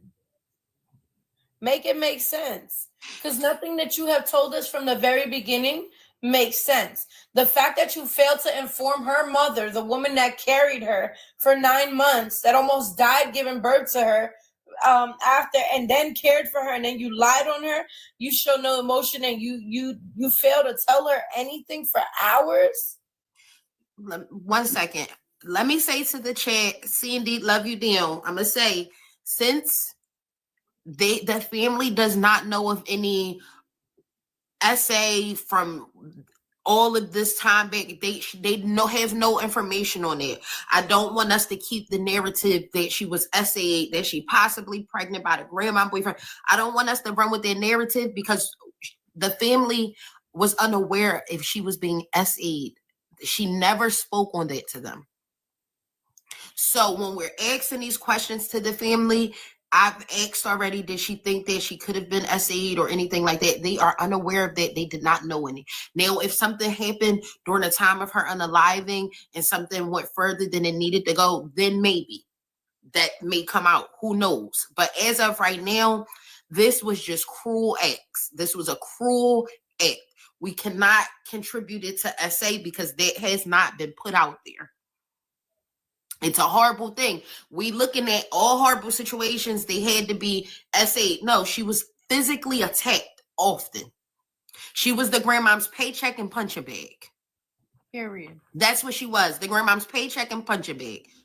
That's exactly what she was. If any essay was happening, that may come out later. But as of where we stand at right now, the family does not know about that. The family knows about the young lady that was living there with the grandmom who was SE and was pregnant. The grandmom said the girl ran away. The family got the information that the girl didn't run away. She's missing and has been. It was another young child that was staying there that Kimani let somebody know that this child was unalived in that house, and they couldn't confirm that she was. They found the little girl unalived, bruised, beat and bruised. They cannot confirm that Dorothy had anything to do with it, but Kimani definitely let somebody know that Dorothy had something to do with it. No, she said that Dorothy did it. Oh, didn't? So why was she afraid? No, she said she did it. She did it. Oh, did it? Right. So Dorothy did it. She let somebody know that. So as far as the essay allegations, nobody has said that Kimani has told them that she was essayed. They know that she was attacked often. The only essay we currently know about is during the time of her unaliving. Right. That's the only essay we know of is during the time of her unaliving. That's it. That's a question that nobody has the answer to. How did she become a foster parent when her own kids were taken? We have no idea how they happened. No idea. But I'll say this. We can't be confused how a lot of things happen when, hold on, give me a second. Let me pull it up. When her charges are like forgery, assault, all of these things, right? Forgery, it's her having forgery up here itself lets me know that she can manipulate some things. She can manipulate some things. And not only that, Dorothy might be working with CPS for all we know. You see, CPS seem like they like to keep children in abusive households, toxic households, and neglectful households and do absolutely nothing about it. She could be working with CPS as far as we know. As weird and bizarre as it sounds, I believe that the truth is always more strange than, you know, what we may think is not true or things like that. Like, I feel like it's only so much manipulation she could have done. Probably didn't have to do no manipulation. They just do what they want with at CPS. They do what they want and then do nothing when they should. So it's something that she was able to manipulate. Did they do a DNA test during the autopsy? So they're gonna be working on that. Of course, it's gonna take some time. We're hoping that they expedite it. Other than Darnell saying that she had something to do with it, he apparently said that 2 other male individuals took part in it. So yes, we need that. Wait. Darnell said she had something to do with it, and it was 2 other males that took partake. They got involved. Did he say that? He said that, but he did not confess to doing anything himself. Right. They're saying that he did, but all that we know for sure is that he told them that that Dorothy had something to do with it and there were others involved.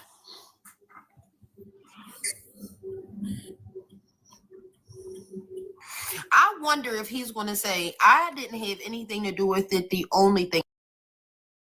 She definitely do need to tell us where she get this information from. You can't just be saying shit and don't say who said what and how do they know. You know, all of this is just speculation, allegation as far as I'm concerned anyway. So thing I did was move her. Yeah, so during that interview that you're talking about, all this Jazz and Shy Girl, in that interview that you guys are talking about, she also began to speak about grooming, and only someone who groomed somebody before would know what grooming is. Because even me being someone who was quote unquote determined to have been groomed, I still don't understand what grooming is. And she got on the news and specified it. So how would you know that? So a lot of things are coming up that we are questioning ourselves. now that is a good point when it came to Dorothy. And I believe I mentioned this in my previous live video when Dorothy was doing her interview. How would she know? I mean, obviously for some of us, we study or have experienced it, but Dorothy never stated that, oh, I've experienced being SA. I know exactly how a predator preys on children and, you know, then went into details. She did just say, hey, this is what predators do. They manipulate you. They groom you. They do this. They do that, you know, so I kind of do agree with her on that point, on that part, because that didn't make sense to me either. I didn't understand the grooming comment because it's like, so you took till right now to think that he was grooming her. So when you just kept having this man around her, you didn't feel like he was like, what made you think now and then is different? Because you allowed him, Dorothy, to be around her. So if you felt like he was grooming her all this time, you were allowing it. Right. But another thing that points to other things is, how do you know what grooming is?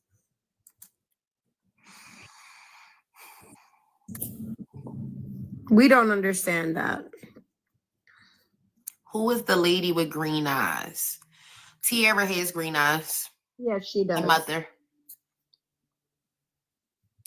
What about the text message regarding the kidnapping that grandma received? We always believe that she sent them to herself. So I know I seen somebody was saying yesterday that the messages, she was sent the messages, but the screenshot we are all seeing is because she copied and pasted the messages, which didn't make any sense to me whatsoever. The 302 number, it just rings and rings and rings and rings and rings. We don't know whose number that is. It could be a Google, you know, those Google numbers that you get. the Google Voice numbers, Mm-hmm. and it attached to your phone number, so you could text yourself from that. And then it just don't make sense. But when we call that number, we didn't have Kimani's phone number, but Tiara did buy her phone. And Dorothy ended up taking that phone from Kimani and replacing it with an Android to prevent communication. We don't know if it was coming from Kimani's phone to Dorothy's phone. We don't know anything. But we do know that the detectives are looking into it, and we did ask them to trace the IP address because, of course, it's going to give more information on where the device is, who the device belongs to, and we're all pretty sure it's going to lead back to Dorothy. If you notice the way that the quote unquote, even in the other pictures that came out with the text messages where one side is gray, the other side is green, they speak in the same way. We all text in a certain manner. We all type in a certain manner and spell in a certain manner. It's all giving Dorothy. What's the justice look like when it comes to Dorothy for you? Put her under the jail. I want the mothers that's in there that's away from their children to get her. I want the mothers because I think the mothers will do her in faster than the men will do her the father. Absolutely. Absolutely. In a women's facility, you will get dealt with faster than you would in a men's facility. In a men's facility, the men are not going to be told until a guard decides to tell them, because they don't just release your information like that. But in a women's facility, baby, you ain't going in PC. You ain't go. They're going to put you in a dormitory. I've been in prison. I made some messed up choices in my childhood. One of my charges resulted because my little sister, my biological little sister, her baby was assaulted. Someone drove by and threw a cup of coffee in her baby's stroller. I went ape shit. I lost the last screw because I got 10 screws and 9 of them missing sometimes. So that last screw that I had there, I lost it. I kicked off my little heels and I ran up the block, chased the car up the block. She got there first, of course, went in the house. I banged on the door and told her to come outside. She didn't come outside. So I made my way in and I got everybody in the house, including her little brother, because you're not going to play with mine. And I will do the same thing behind Kimani. I thought that when they locked her up, they were going to lock her up for good. So I was going to take the Greyhound to Toledo and intentionally get locked up because this won't stay like this. I will make every movement. I will make every sick call if I hear that you want to move. And I will deal with you accordingly. Do you think an arrest will be made on Dorothy and the others soon? We're praying so, but we know that they are going to find stuff against her for sure. And with the new agency's help from Philadelphia, they're also pushing to have her charged with reckless endangerment and child abuse. Darla said she was never locked up. They stated they were protecting her. They were investigating her. And I said that in my live. I said, they're telling us it's for her protection, but I bet they are investigating her. Dorothy is not in the clear. She is very much a suspect still. Dorothy is being investigated. They wouldn't handcuff you to take you into protective custody. Well, they said that everybody, it's their rule that they have to cuff anybody going into the back of the police cruiser. But I felt that she was being investigated. It's so many things going on. It's no way that they're not asking her questions. They are not going through her call logs. It's no way. Spray the house with lithium. Oh, I don't know what that is. So luminol, it shines it's so for much. a few seconds. It's so if they much. spray the house with luminol, they will determine, because it will light up like a Christmas tree, honey, if there's any signs of blood in that house anywhere. It don't matter if it's a drop of blood. They will see that blood, and they still, even though they may have used bleach and stuff to clean it, they can still get DNA samples from that. They will collect and they will find out. So that's what we've been asking them to do, to go in there, do a thorough search, and to spray the house and see if there's any blood that was attempted to be cleaned up. Somebody in the chat said, everybody please talk to your kids. I pushed it so much too. This was not something that people didn't talk to her about. They knew what the abuse that was going on. They reported the abuse that was going on. They tried everything to get CPS to go in there and take action. CPS failed this baby in so many ways. Was called, TPD was informed. The school and teachers, even some of her friends' parents, filed police reports against her. And nothing was done. So the system failed her miserably. The system is corrupt, and I'm going to say this.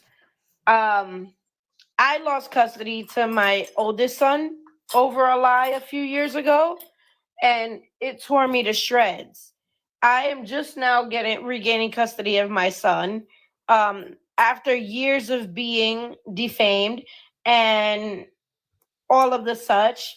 So I learned this from experience. Again, you guys know about what I went through in my past and in my childhood. When I cried out for help, I was 4 years old. Nobody did anything. I was 17 when he went to prison. I'm sorry. I was 17 when he went to prison. I was not put into foster care for certain and adopted out for certain until I was almost 18 years old. I was labeled the girl who cried wolf. I had to fight off bullies all my life and people telling me, hey, how did daddy's you know what taste? And I was not helped. And you know why? Because I was a troubled teen, abused. I was not susceptible for, I was not a good candidate for a successful adoption. But a child who is not being abused or neglected in their home is snatched off of hearsay. They don't care if they have proof. Because it took me 9 years, 9 years to prove that I was innocent of what they alleged that I did to my son. I had to tell the judge, I said, you know what? I don't care. Terminate my parental rights so I could take this in front of a magistrate. And then curse the judge out. And at that point, he did terminate my rights, and I took it to the magistrate's court. And guess what? My appeal was overturned. And they said that I never dropped the ball because I did everything I had to do, and none of these allegations were proven. It was hearsay. So now guess what? My appeal was approved within the courts. I won my appeal. The lawyers and the court said that the agency dropped the ball. CPS. They don't care about our children. They are just simply a means to an end, a check. Darla said, was it true about them finding stuff in Dorothy's trash can outside? So yes, it is. What did they find, if you don't mind me asking? It is said to be bloody clothes and gloves.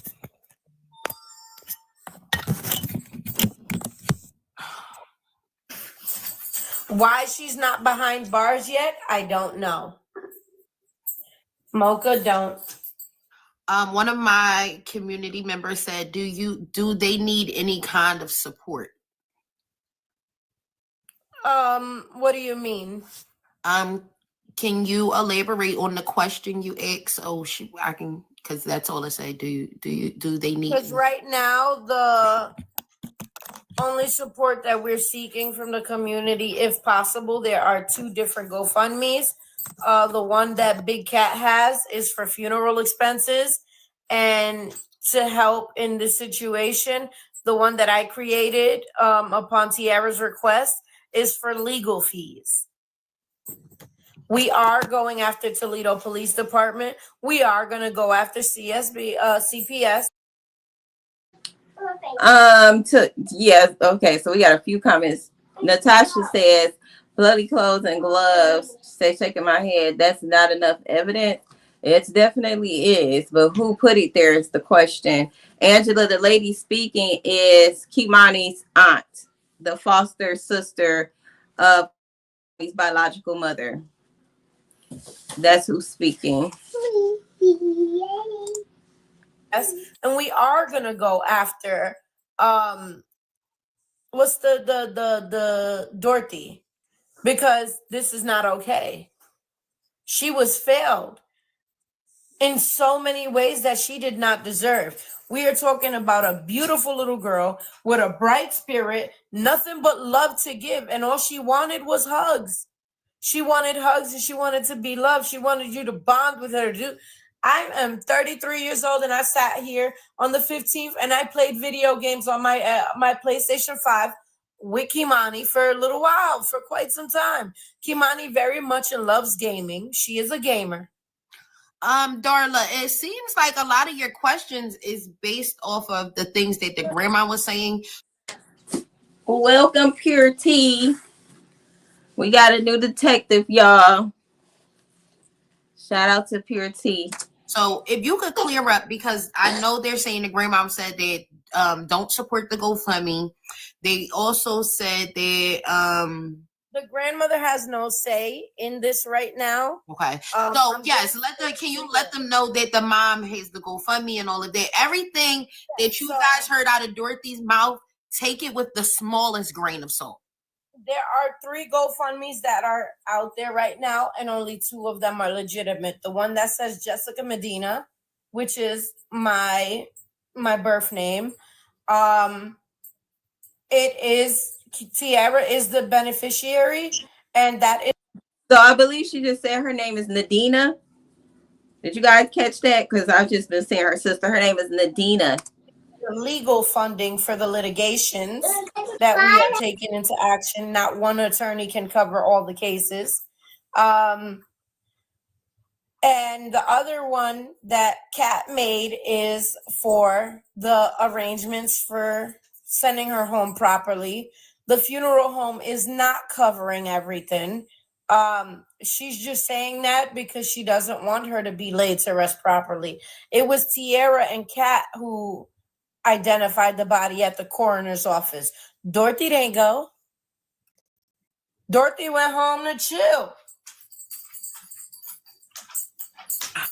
If you can send me the links, and I'll make sure that my community gets the links to the 2 GoFundMes as well. We will be having a virtual balloon release tomorrow here, guys, and I'll give you more information on it once. I don't want to get into too many things that we can talk about once her aunt drops. I want us to be able to get all our, ask as many questions and let her have the room to say all the things she wants to say before we get into the virtual balloon release tomorrow.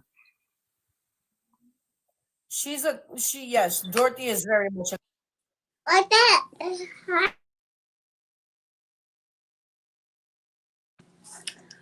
So Angela says she's sorry, but she basically she has an unpopular opinion. Enough wasn't done for this angel. No one loved her enough. Mother Dorothy, seed donor, nobody, the auntie. And that's why I try to be as non-judgmental as I can when listening to these type of cases unfold regarding missing and abused children, because I know that things can be complicated and complex depending on the family dynamic. Nobody will be able to hold me back from getting my kids. Not a court, not a police department, not a family, not nobody. Not nobody. I don't play them games when it comes to my kids. So I don't know if everybody has that type of heart within themselves when it comes to their kids.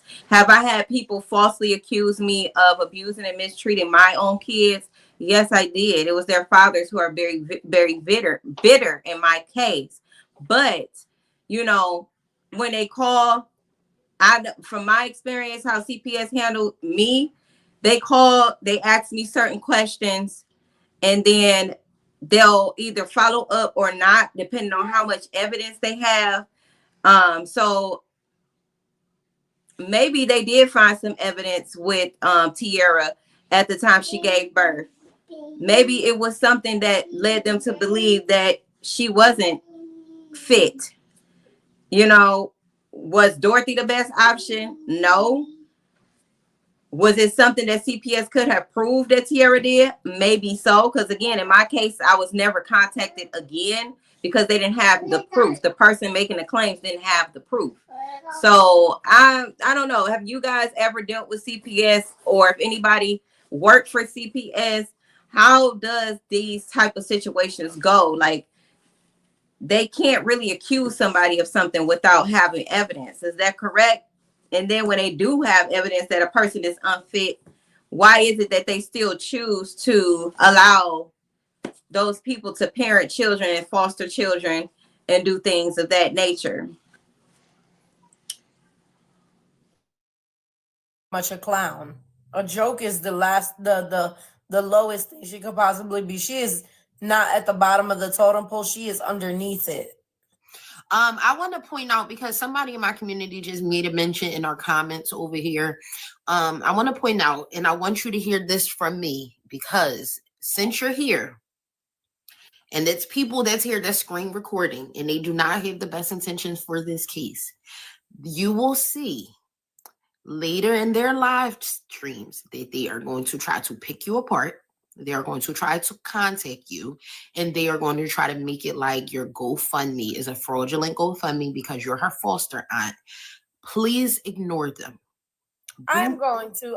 Please ignore them, because they're going to look up everything about you. They're going to talk about you. They're going to expose the things that they want to expose about you. Please ignore them, because I know that they're here. I know for a fact that they're here. I already looked at who's here. I know their backup pages. I know who they are. Ignore them. They have already done this to the mom to look up Tiara's criminal past, and they've already discussed it on their platforms. Ask her to please ignore them. We consider those clickbait pages, and they do it to get the views. They really do not care about the situation at all. They are going to try to manipulate everybody that's for her, and then they're going to go off of Dorothy, and they're going to try to make you guys look like. But please ignore them. This is why Dorothy doesn't even have access to Keimani's remains. You know, she doesn't have access to anything ongoing further. She is very much still under investigation, and they can say what they say. Quite frankly, I don't care. I am on a blocking rampage, and normally I don't block nobody. But again, this is not the time to try to troll. Any other time, I'm all for it, because I'll give you the same energy. Right. And I will hurt your feelings. I will hurt your soul with what I have to say. My mouth is very much ruthless.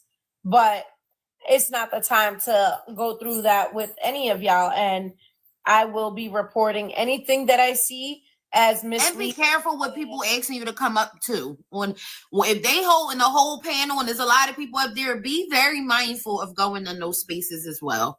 Oh, I don't normally go in nobody's live. I barely go live myself. So I just like make little videos and then post them.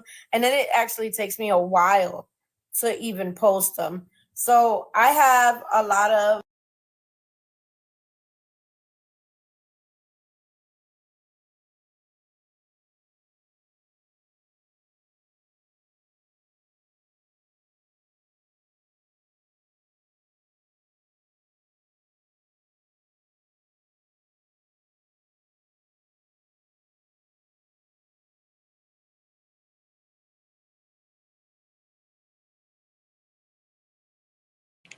I'm just talking, y'all. It's muted.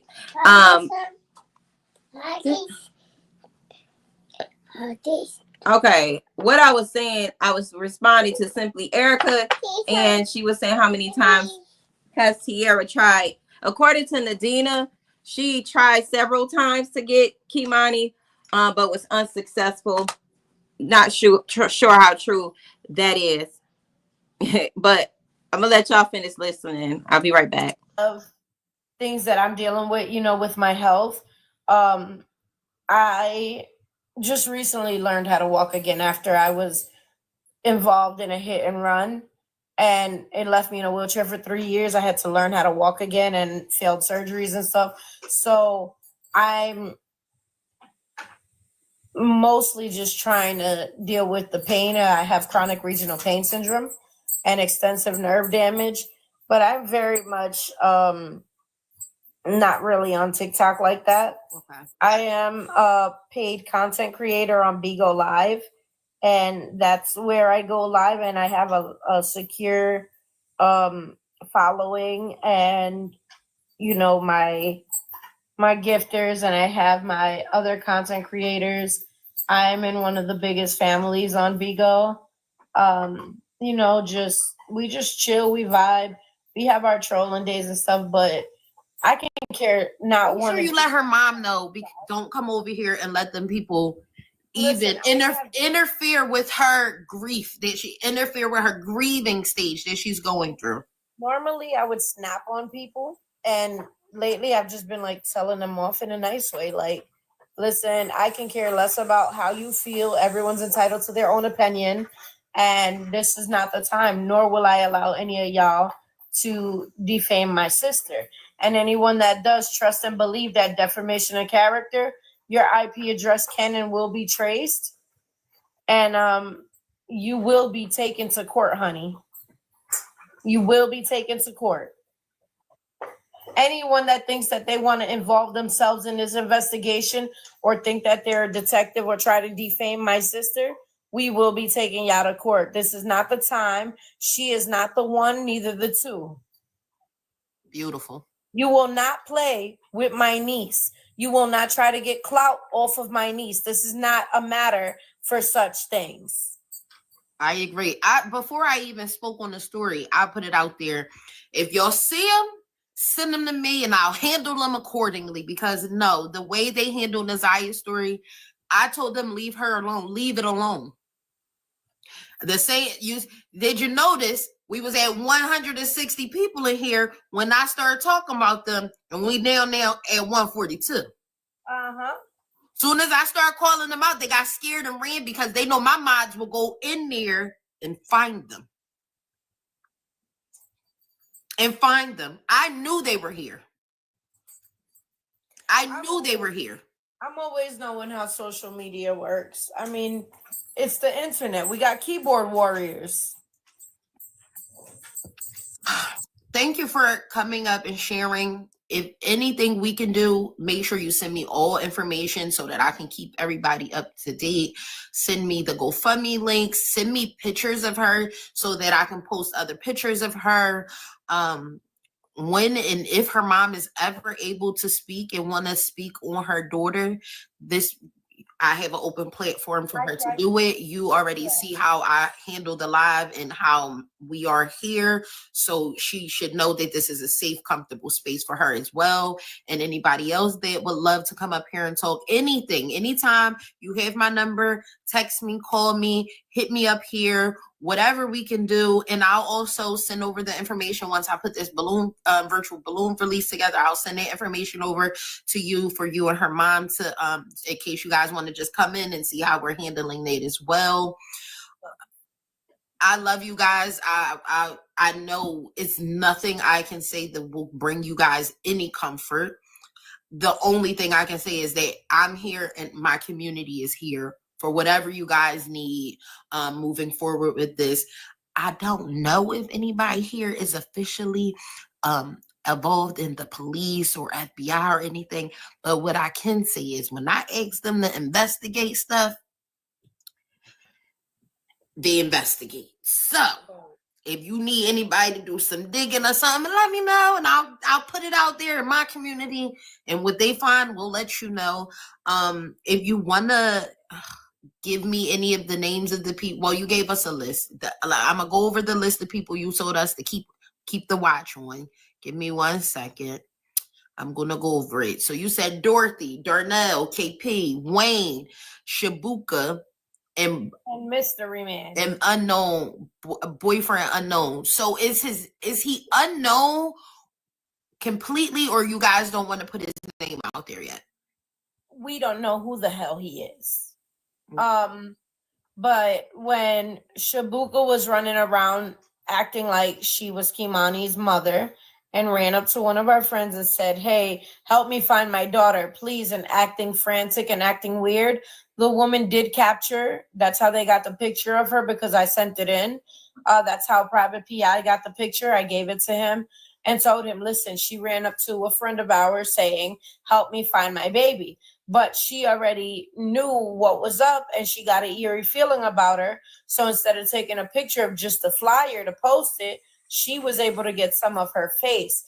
And So Shabuka is the godmother? No. Shabuka? And if you look at that picture far off in the background, the man kept like trying to turn his back so he wasn't visible. Private PI did say that he is going to try to run it through and get it cleared up, zoomed in and cleared up so that we could get facial recognition done on this individual, and try to figure out who the hell he is. During the entire time that Shabuka was running up on people saying, "Help me find my baby," he continued to like be fidgety, and he would look and then turn back around really fast, which is very much suspicious to us. Could you send me any pictures that you have of Shabuka? Because I don't have any of her. Yes. It said, it's a man with a black shirt on. Private PI has been updated pictures of his on his Facebook page. I don't know. Should No, that that's her real KP. name? Shabuka, I forget what he said her real name was because he did find out her real name. I'm gonna go back and speak to him. But yeah, we don't have the time. Another thing, speaking of, Zavina said TikTok is the FBI. We did contact the FBI and tried to get them to push for the Amber Alert, and they said, "Oh, it's the police's job to call it in." Her name is Elisa White. That's what they just said in the chat. That her name is Lisa. We do know for sure that she's a goddamn, a sea head. Could you do me a favor? Could you give my number to Prophet and ask him if we can chat?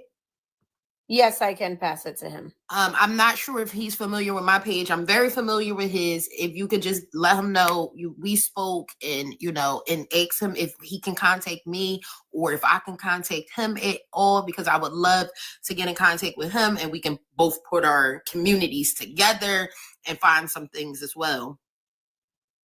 I will. I'll definitely give it to him. I'll pass it on. Someone said, what's the name of the petition to demolish the abandoned houses? I am not sure of the name again, but I will get the link for you. But now we're going at it with, what's his name? The hood chef, something like that. He is trying to buy the property to turn it into a safe haven for girls in situations like Kimani. And you need to step the fuck down, excuse my language, because we're not going to play with you. We will drag you and I will tear you apart on social media. You will lose all of your following. That is strange. I think that people get involved in these cases, right? Because it's another creator that's my mutual, and I'm not going to speak too much on them because I really don't know too much about his platform, but I do know we're mutuals. And I feel like people get involved in a way that is very much an overstep. And saying that you want to buy the property that she was found alive in to make it a safe haven, it's like, what do you think the mother would feel like somebody trying to fix up that place and have other young girls just staying there? We don't ever put in consideration how the parents would feel No matter if she raised her or didn't raise her, that baby grew inside of her. That's a piece of her that she'll never get back. That's a piece of her that will haunt her for the rest of her life because she can never get her baby back. We have to have some kind of decorum when it comes to other people's situations. You, in your mind, it may be the good idea. How about let's find another building, let's find an abandoned school, let's find an abandoned church, let's fix those things up and get that to be a safe haven. Why would we take the one place that's a sore spot and think that can be a safe haven? It's not even, it's more than that too, because that's also the house where Tiara sustained majority of her child abuse. Wait a minute. Again, that house was also Dorothy's property. Wait a minute. So that abandoned property that this baby was found in, Dorothy owned that? It was also Dorothy's property at one point, yes. Oh my God, what?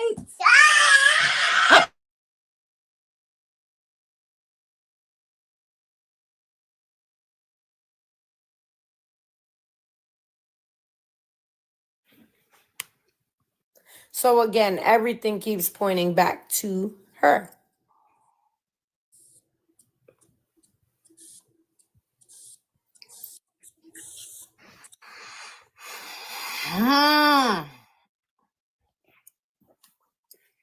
Okay.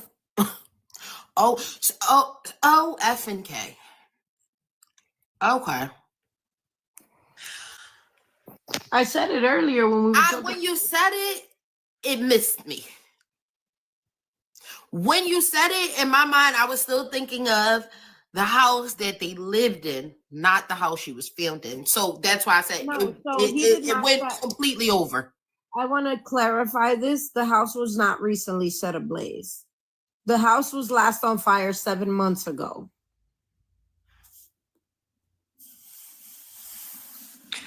So the house that they currently was staying in was somewhere new that they've been staying. Yes, they've been there for a few years now. But before that, they were over there. And then the abandoned house was set on fire 7 months ago. Yes, ma'am. Can somebody find out when that girl that was pregnant, when she went missing? Somebody find that out for me. All right. Another question now that we're here. I was told that it was 2 bodies found. Yes, they were only 2 houses apart. No, 2 bodies were found. Yeah, but not in the same house. 2 houses apart. Did they ever find out who was the other body? No.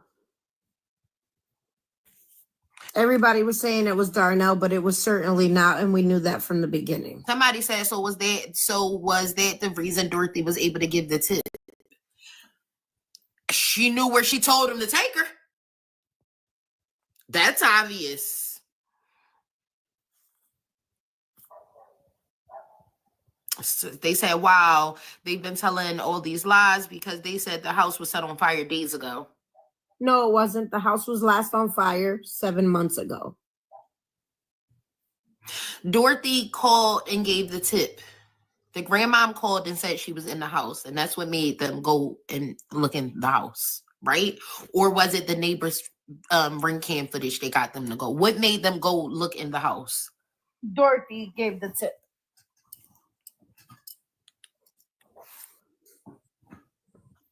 And they said she called the new. So if there was a ransom for Kimani, is it a possibility that somebody gave her the tip to get the money for, to get the money? Is that a possibility? What do y'all think about that? I'm not saying that Dorothy didn't have anything to do with it. It is very strange that was a house that they once lived in, and that same house is where Tiara was allegedly SA'd in. So evidently she had been there for quite some time. Only she would know that, or somebody close to her would know that was her house before in the past. But if they said they seen Darnell going into that abandoned house, holding Kimani, then evidently he knew that as well. So yeah, I'm not sure. I'm just speculating like y'all do. I'm not sure if this even makes any sense at all. They said Dorothy lived in that abandoned house in the past in this interview. Yeah, she just said that. Natasha said, I just asked how the F she knew that baby was there. Right. It either could be somebody gave her a tip, led her there. They thought they was going to get some money, or she was fully aware that Darnell was taking Kimani to that abandoned house, obviously, because she know exactly where it's at and she used to live there. She said yes, or she told Darnell to take her there. It's a possibility that Dorothy told Darnell to take the body there. Say yes, Tierra was brought up in that house and abused in that house. Apparently, it was a multi-family home, and she rented half, and part of it she don't know. Oh, right. News, not the cops. Yes. So the news is who got the cops to come check. Oh my. Yes, ma'am.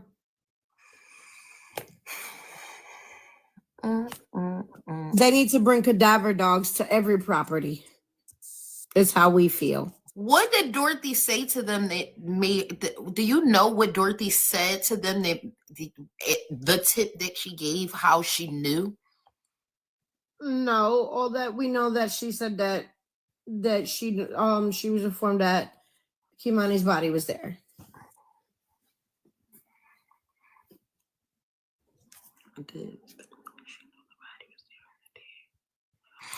Oh, you saying the dad had to tell her, or she told the dad where to take her? Period. Which is how we feel. The dad, she had to tell the dad where to take her. A major role, and I believe she was the ringmaster. We all do. I do too. I believe that Dorothy did all the violent acts to her, and I truly believe that the dad's part was that he moved her.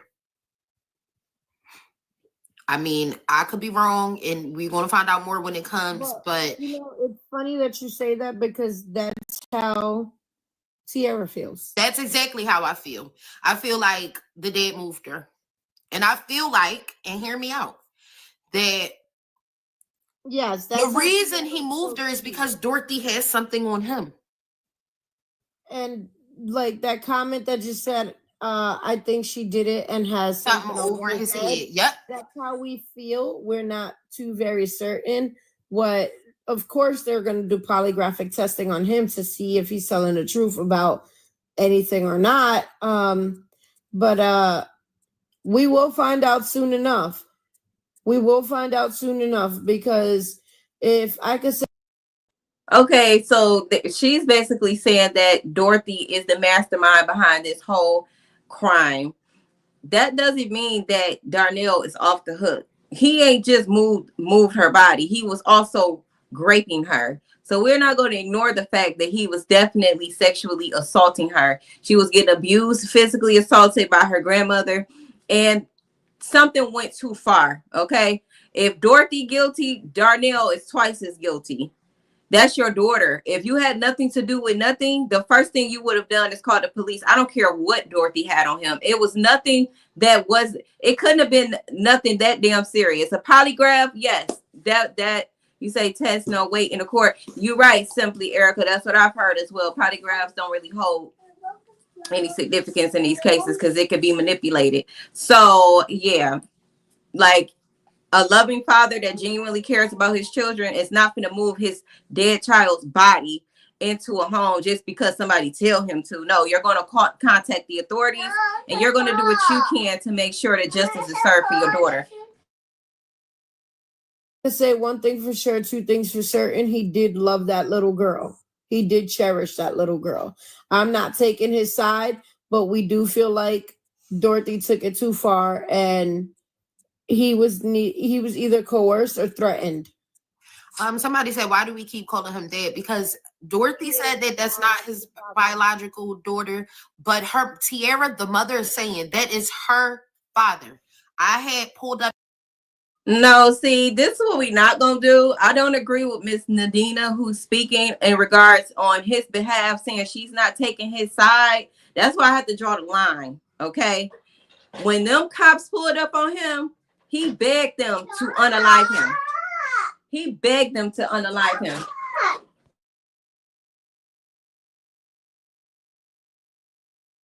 Up yesterday for you guys to see that they are twins. That girl looks just like that man. Hold on, I'll show again. That little girl looks just like that man. Dorothy is lying. And then this is the thing. Dorothy said she was taken aback and she was so disturbed that that's not her father. But she also, in the same breath, said that her mother told her plenty of times that that's not the father. So why would you ever now be saying, oh, I don't think that's her, that's not her biological father, and it's so disturbing, I thought he was, when you're clearly saying that her mom told you that wasn't her biological father? You believed it all of this time until now. You believed it all of this time until it was a way for you to utilize it. Now, again, because I had to press pause for a second because of my background noise. But what I'm saying is Darnell is just as guilty as Dorothy. Dorothy, to me, is just as guilty as the mother and everybody else who didn't do all of they could in all of their power. I have yet to hear them. We've been listening to this for almost 2 hours. She never said they contacted a lawyer. She never said they made police reports. She never said.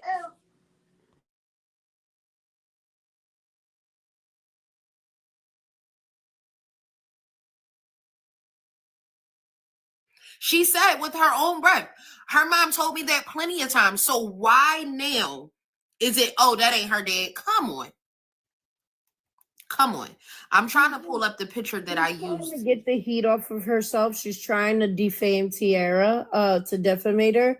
And what she's doing is not okay. But if you exactly like her father, guys.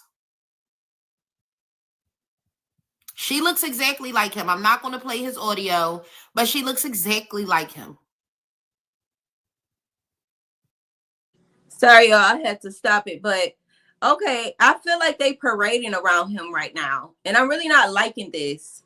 Yes, she looked like Darnell, but so fucking what? None of that means nothing to me. He did nothing. He didn't do all of it in his power and will to ensure the safety of his daughter. Let's make that very clear.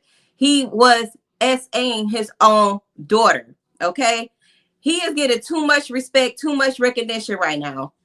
And I really don't like that. If Dorothy guilty, Tiara guilty, Nadine guilty, all of y'all are guilty. Anybody that had direct access to her is guilty at this point. I don't feel like they did all that they could in their power to get Kimani to safety. I just don't feel like that. Okay. Like I said, before I was interrupted and had to stop, I didn't hear her say not one time that they went to extensive measures to make sure that they did everything that was physically, legally possible to make sure that Kimani was out of Dorothy's care. Okay. She looked like him. So fucking what? It doesn't matter how much she looked like him, how much you think he loved her. Like, that's conflicting to me. You say he carried her dead body into an abandoned home, but that's not as important as it being Dorothy's old house. Like, what? This don't make no sense. Now that just took a turn for me. Now I'm side-eyeing Nadine. It doesn't sound sincere to me at this point. It sounds like they're trying to keep the narrative only on Dorothy and shifting it off of Tiara and off of Darnell. Another thing, when they found him, when he went on the run, when he should have been advocating for his daughter, he showed up that one time on the interview on the news, acting like he had no idea where Kimani was at, standing right next to that clown ass Dorothy, and then went on a run, shaved all of his hair off to disguise himself. That doesn't sound like a loving father. That sounds like I'm guilty as fuck. I know I did some shit to my daughter and I don't want to be caught. Then when he was caught, he begged the police to kill him. He didn't even want to live because he know what the fuck he did was wrong. That, for me, if I'm not guilty, I'm telling on everybody right then and there.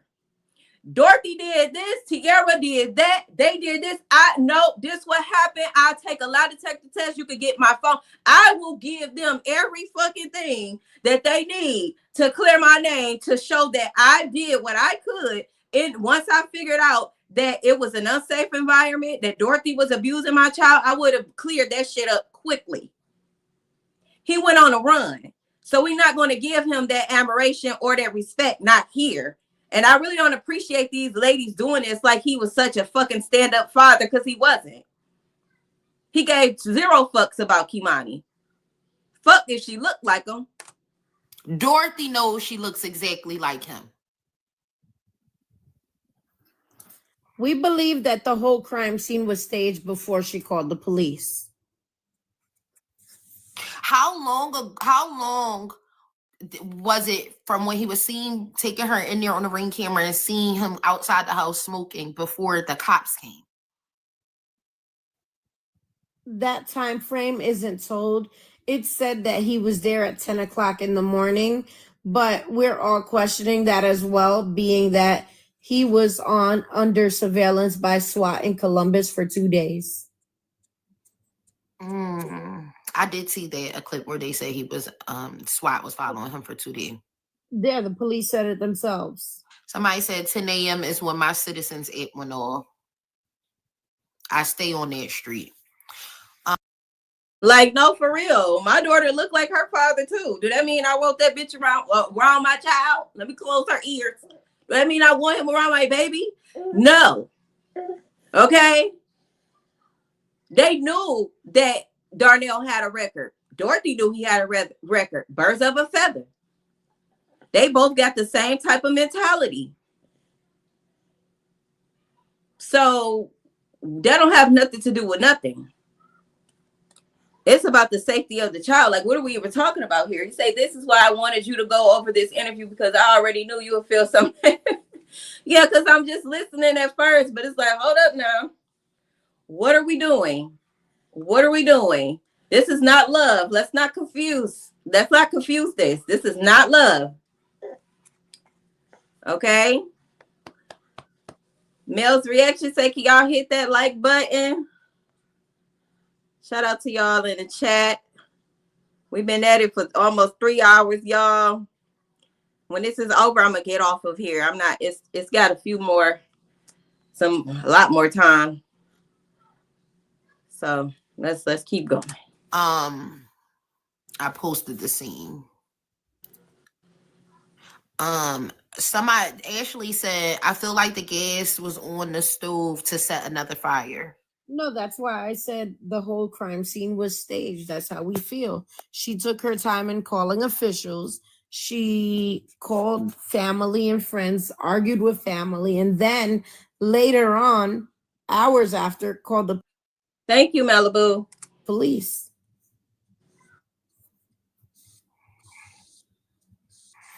She also said that Kimani wasn't in school on Monday, but school officials, principal, the teachers, students all confirmed that Kimani was in fact in school, and Kimani was seen at around 5:30 p.m. by her basketball coach with grandma. So she's been lying from the beginning.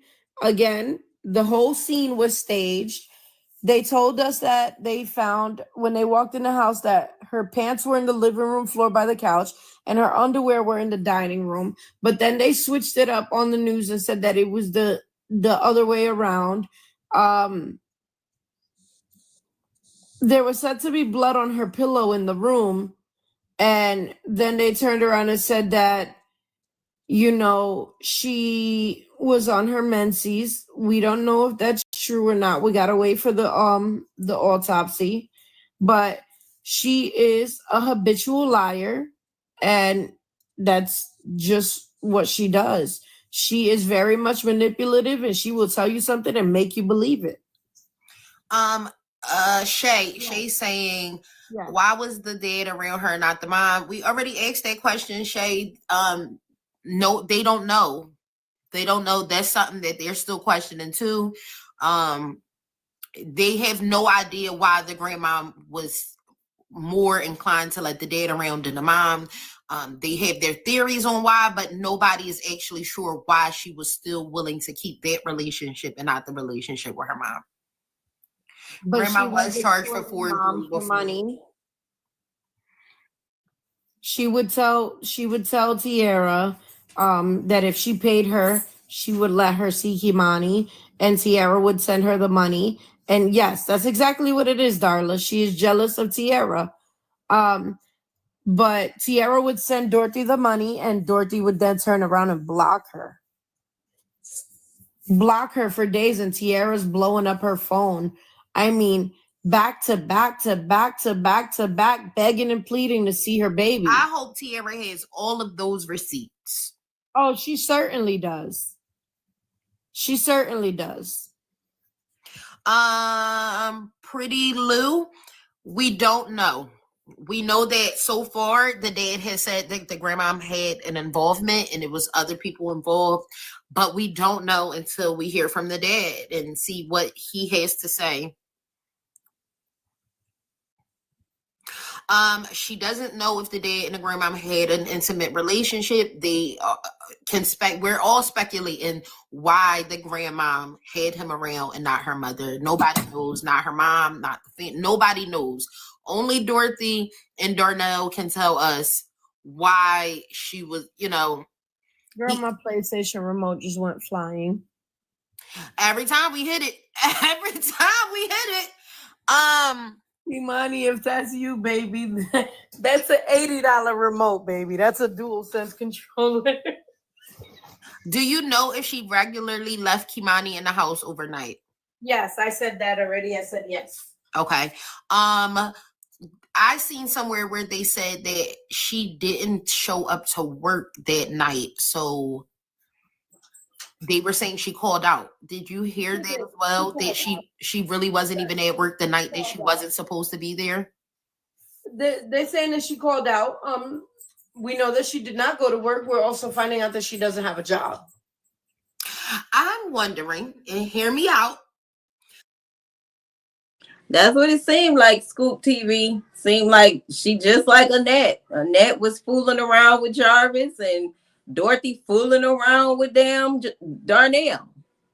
Secret lovers and shit. I'm wondering when Darnell said that Kimani had contacted him and told him that she was afraid because somebody was breaking in the house, was that Dorothy that contacted him and got him to the house after she possibly attacked her.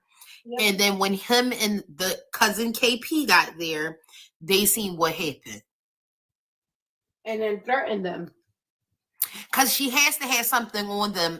There's no way this father that had a close-knit relationship with his daughter, because everything I've seen, and even my conversation prior to our live and you being here, even when I asked what the relationship with dad look like, everything up until now is that they had a great relationship, her and her dad, that she loved her dad, she loved being around her dad. So it makes no sense why this would happen on the hands of him. And it makes total sense that it happened on the hands of Dorothy and his involvement was to get rid of her. That makes more sense to me than in it being any other way. That's how we feel, and I stand 10 toes on what I say and how I feel, and I'm always on the nail. Again. So the things that I just said, do you feel like, are we on point of the same how we think it happened? Absolutely.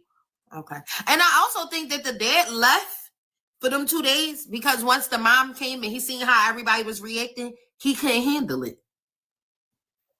He could. But did he resist? Is that why he got shot? It's just so many questions. It's so many questions. And somebody say, does she not know that they're going to look into all of this? I'm stuck as she don't have a job. I miss what this lady said after that. Let me go back because I think I missed something too. I'm gonna go back a few. a minute or so. Where we at? 59:33. Let's go back just a little bit.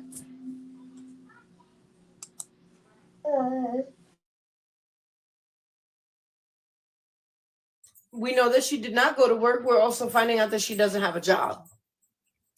I'm wondering, and hear me out.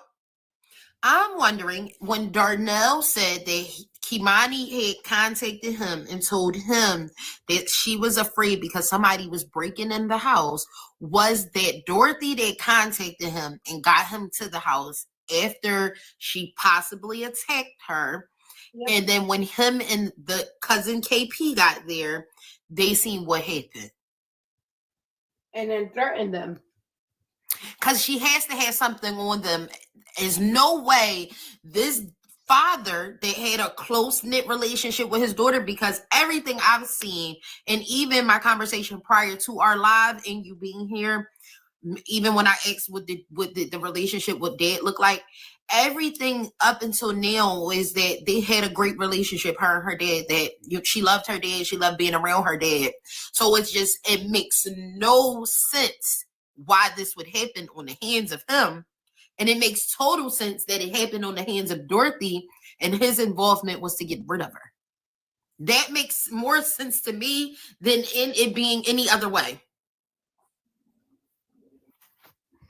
That's how we feel, and I stand 10 toes on what I say and how I feel, and I'm always on the nail. Again. So the things that I just said, do you feel like, are we on? Okay, so if Dorothy was lying about working or being at work that night, it's a possibility that Darnell could also be lying about being called by Keimani to show up to Dorothy's house to check it out to ensure her safety. That's what he claimed. So if Dorothy is lying, he's also lying. I don't like that they're trying to paint this and only keep it on Dorothy. They are both just as guilty as the other. If Dorothy lying, he lying. He didn't react like a loving father did either. Of the same, how we think it happened. Absolutely. Okay. And I also think that the dad left for them 2 days because once the mom came and he seen how everybody was reacting, he couldn't handle it. Shout out to Mel. And I'm gonna make this point too. Just like Dorothy wasn't showing no remorse on the news clippings, neither did the father. Neither did Darnell. Darnell was looking like blah. Like, yeah. Like, do we need to replay that? Like, he didn't show no type of emotional emotions, no type of sympathy, no worry. He just looked nonchalant, just like Dorothy. So, but the truth will prevail. The truth will tell in due time. In due time. Because I feel like they leaning too much on Dorothy. You need to hold up and, you know. Resist. Is that why he got shot? It's just so many questions. It's so many questions. And he has a long, lengthy record like Dorothy does too. Well, we know that he tried to go out suicide by police. Oh, I was wondering what made them light him up a little bit. Okay, he tried to go. But due to the nature of the offense, they knew what it was. So they hit him with non-fatal wounds. And that's a weird. What is I don't think that, because somebody said, I think that too, Maisha, but who raped her, right? Because that's what they're saying. She was raped, right? I believe.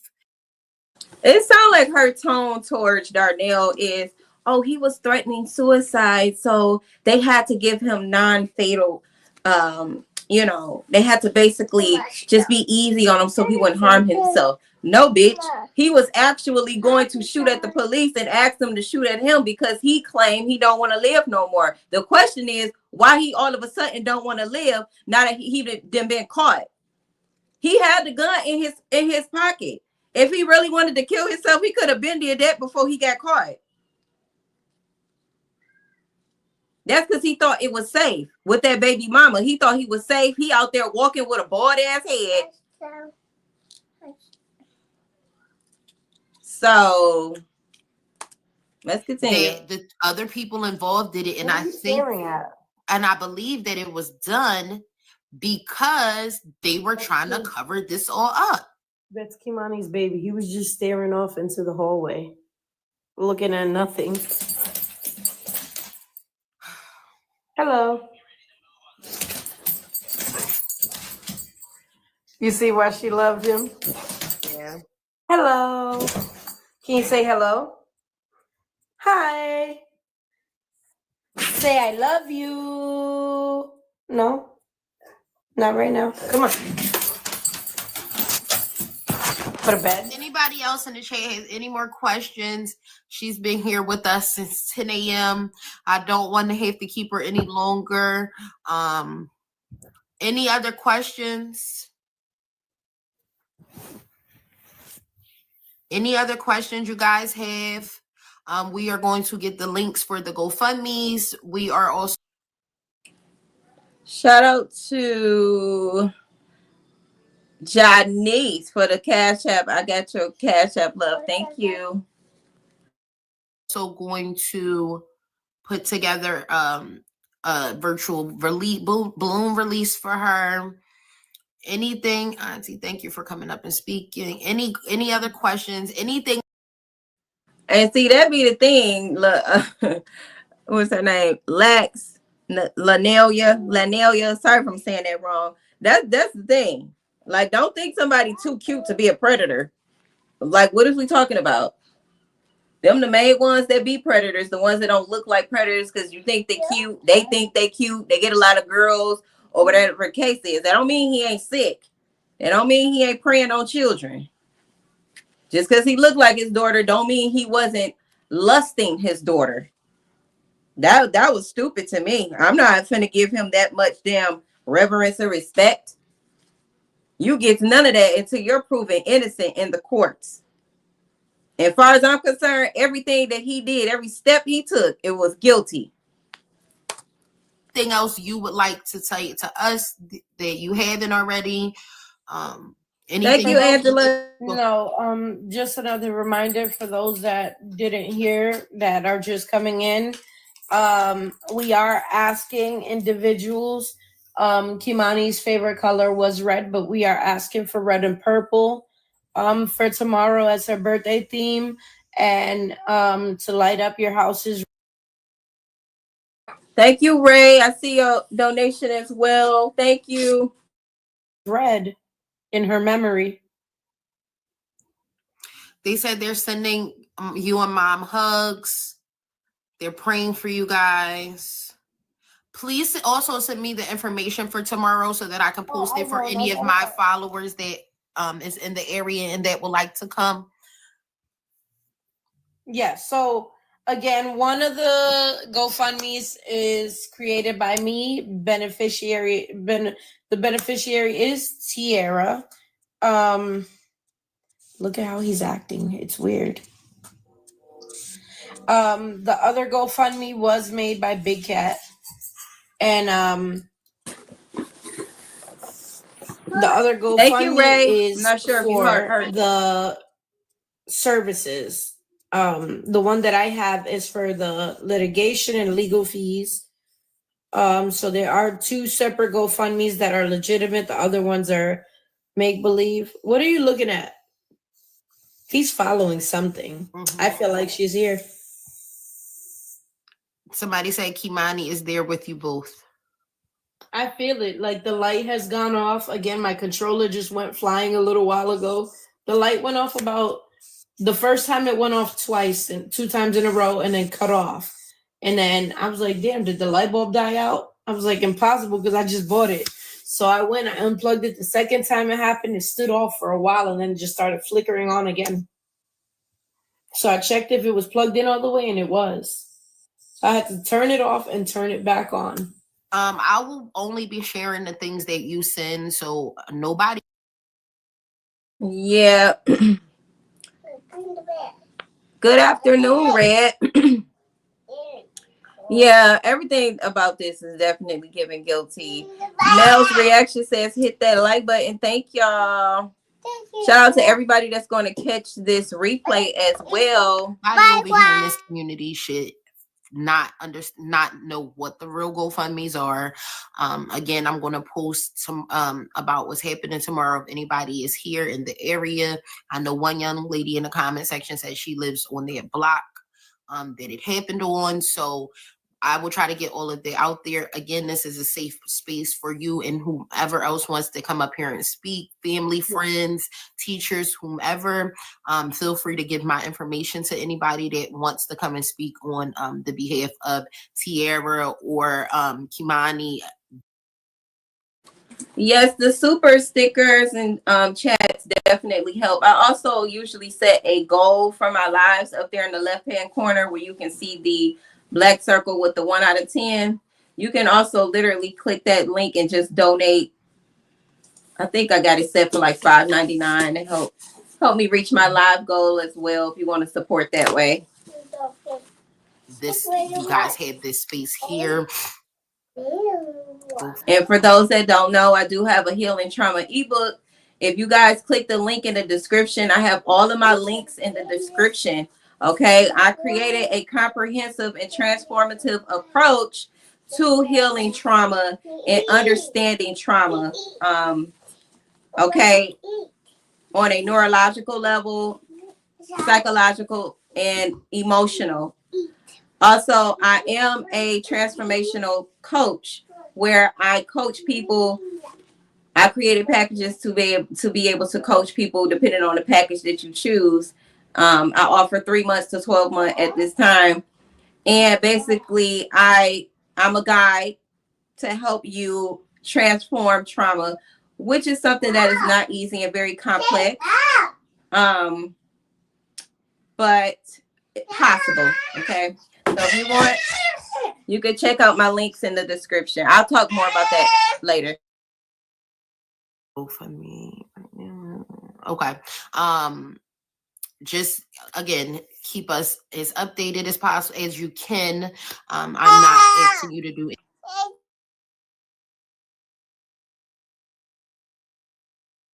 anything that's going to be too much on you, and if it is, just let me know and I understand completely. Again, thank you so much. I will stay in contact with you.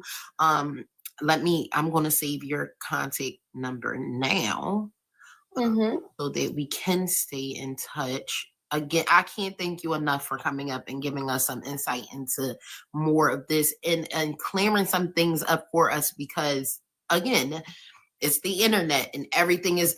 Yesterday when I was talking about it, I had 1,000 people saying, that's not her real dad, that's not her real dad. And it's like, I'm going off the person that lead with them, not the person that was just friends with them. And if her mother said this is what happened, then that's what her mother said that's her father. And again, this is pointless to say whether or not he's the biological father and put, so much importance on that. It's actually worse as her biological father. So again, irrelevant to me. She looks just like that man. She has a red tint underneath that light skin, and he has a yellow one. That's the only difference. Right. Thank you for coming. Yeah, he's Puerto Rican, Black, and Italian and German, and Tierra's Puerto Rican and Black. Okay. She's Puerto Rican and African. Is Tierra's father involved in her life in any way? Yes.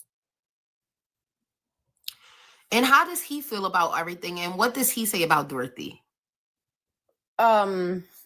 So they don't speak. And as for him commenting to anything, I haven't heard anything just yet. Again, I tried to talk to T yesterday and she could barely get words out of her mouth. She can barely stand up straight. She's trying to keep moving with the help of Kat aiding her to walk because she is not eating, sleeping. She's not taking in water. She's not doing well mentally. And again, she's blaming herself. So This is taking a toll on her. We've If fought you a could very please send my love to Tierra, my love, and my condolences to her. I will. I certainly will. Thank you for coming up on the platform and speaking to us again. I look forward to speaking to you more as this goes on. We'll talk on the back ends because I may come out there. So we'll talk on the back ends. All right. All right. Thank you. Thank you. Everybody who is not already following, please follow just in case she posts any updates on her page before I get a chance to post any updates. Make sure you're following both myself and Kimani's aunt so that any information we can go to the source instead of listening to the whispers online. If you guys want to take a look at something from the day before yesterday, the candlelight vigil, a schoolmate noticed something upstairs and they took a picture, and I have it on my TikTok. I did post it. You can clearly see Kimani's face. Her spirit is there, and a big I have it. Let me see. I think I have it. Hold on. It's a huge white orb, and you can make Kimani's face out. You can also make out wings. I think I have it. Let me see. I think I have. My page is not private. Is it this that you were talking about? No. Okay. I'm gonna text it to you real quick. Give me 1 second. Okay.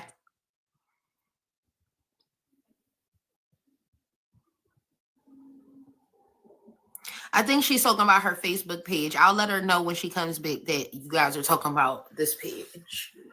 I think she was saying her page is not private. Her Facebook page is not private. That's what I believe that she was talking about her Facebook page is not private. But I removed the restriction. Okay, you may have to go back in and check your settings because all of them are trying to follow you and they're saying that your page is private. She just sent these pictures, guys. This is of the house, of the room that Kimani was found in. So you see, when you zoom in, it's a big orb that was in there. Now go to the other picture. You can see her face clearly. Zoom in. Is it that one that you have? Hold on. Yes, you can see her. You can literally see her face clearly.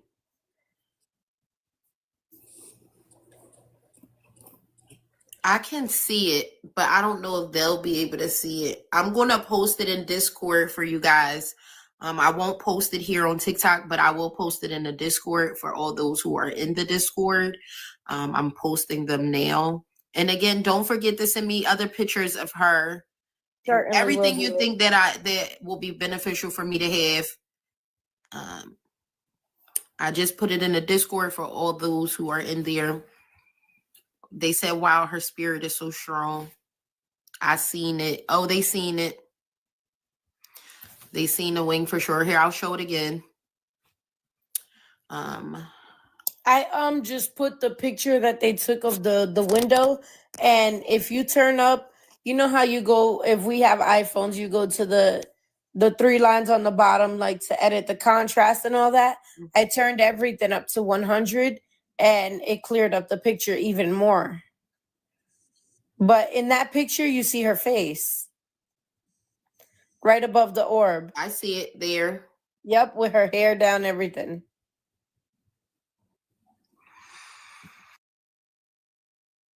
I don't know. Maybe I need to go back and look. I'm not seeing anything. Do you guys see anything? Let me know in the comments or in the chat.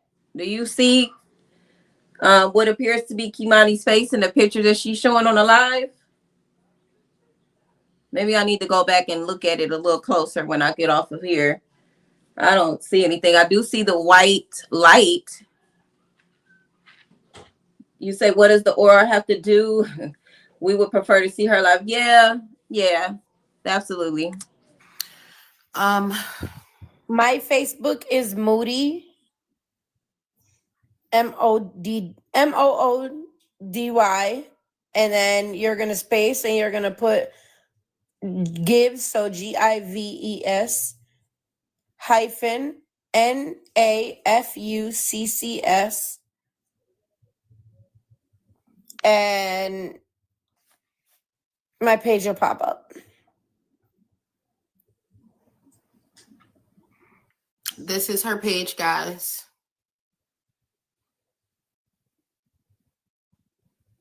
I'll take a screenshot of it and I will post it in the Discord as well.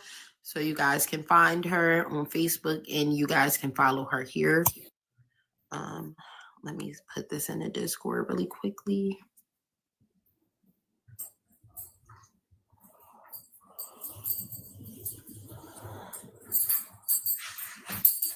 It's there as well. Again, Hey, excuse me, guys. I am dumb to these abbreviations. I am very much naive to them. So please, what the hell is CTH? I don't play with social media like that, so I don't be knowing all the abbreviations. I'm going to put it in the chat. Give me 1 second.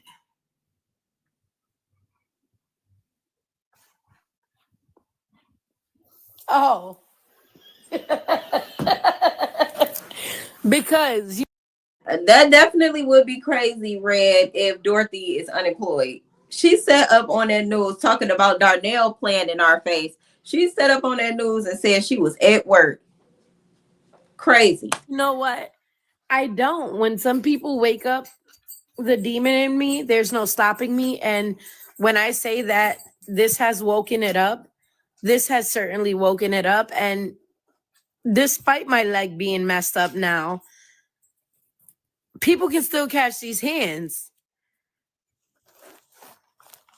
They certainly can still catch these hands, especially behind that one. I'll lay down again. I don't mind. But I'm going to make sure I set an example and I send out a message. Children are not to be played with. I don't care whose kid it is.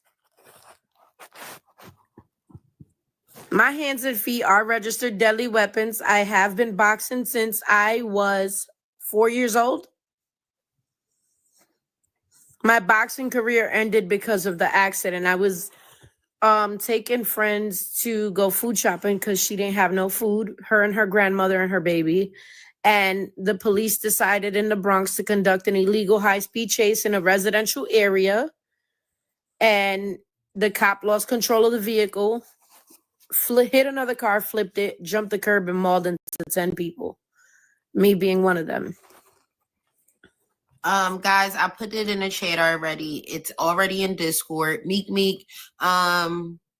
Oh, I see T West is already on it with Meek. I was about to say, I'll see if T West can help you because I do not know how to help anybody figure out Discord. I get helped all day long with Discord. Girl, I need help with Discord because I somehow got told to verify my phone number and got blocked. Talking about my phone number is not a valid phone number. How? I don't have no text now or nothing. So I know that some people have their Discord set up where you have to verify by either your phone number, email, or ID. I don't think I have any verifications for people to join my. If her hands registered deadly weapons, she should have been knocking Dorothy out. They definitely should have. Y'all felt like this. And quit trying to make excuses for her so-called daddy. Yeah. Yeah, it keeps giving an error. Somebody said high-speed chases are not permitted in New York City. They're not permitted here either, and they happen. Oh, no, but he certainly did it. They're not permitted here in Philadelphia, and it happens. I've seen them happen. I've watched high-speed chases happen right in front of my eyes. I've watched them chase the people on dirt bikes. That's not permitted either. They're not supposed to chase the people on dirt bikes and stuff because they. Baby, they will chase you down and run you over. And it happens every single day. I see it. Y'all funny to my no rules, no timeout street fighting. Yeah, it's very different from an organized boxing session. If you look it up on YouTube, you'll see the nasty accident. Like it made no sense. Yeah. I used to live out there on North Reese. And close to 100 Park. Yeah. Oh, okay. Hey, sister. Baby, I ain't got time to play with nobody. Listen, I hate New York so much. And then I always end up going back home, of course, because, whether it's a family member that's ill or something, then I end up staying for like a year or two. And I'm like, yeah, nah, F this. I'm out of here. Wait, I have a picture. I have a picture that I want you to see that they just put in the Discord.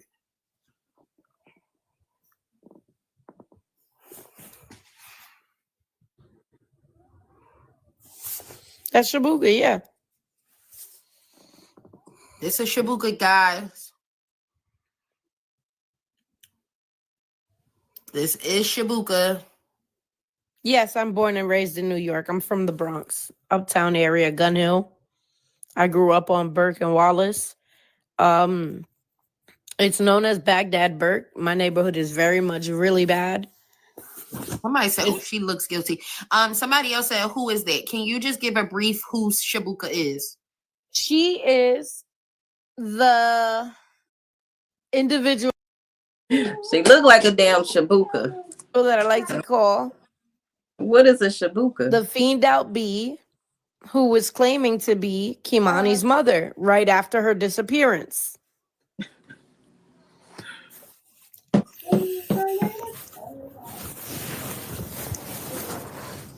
So she so is you grew up the block. Missing as well. Nobody can find her. Nobody has any information on her. Nothing. Nothing. All right, you grew up the block from me. That's funny. Second guy, I'm going to mute myself. You can keep talking if you like. I'm going to mute myself. I hate to take a call.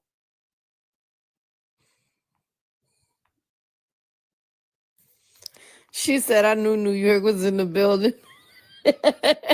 Yeah, very much. Oh, you live on Allerton?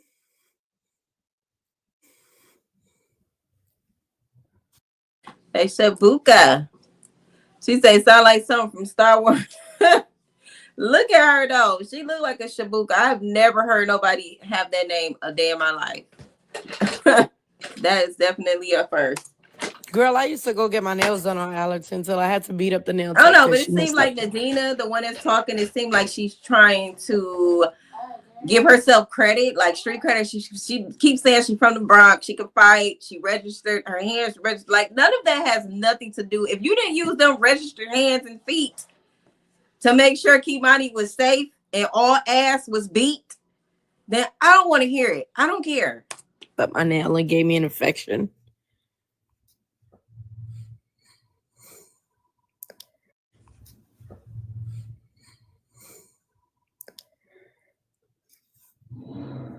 A little disturbed. Girl, your husband is from the Bronx. I'm praying for you. Girl, I just came out here from Burke and Wallace.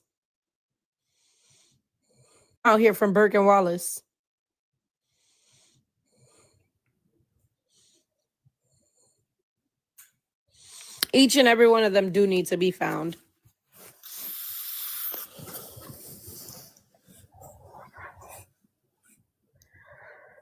Oh no. You moved to Newburgh? Oh God. You either moved to Newburgh, Middletown. Please don't tell me you in Newburgh.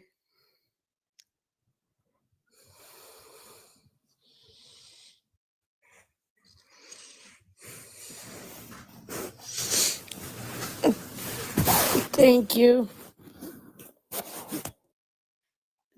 Was she supposed to have said no? She couldn't get I was so confused with the ransom thing too. Here's the same thing. I don't know if you guys noticed, but the ransom and the quote unquote ransom, she said, let's meet at the McDonald's on Manhattan. Why did you start the search party at McDonald's on Manhattan?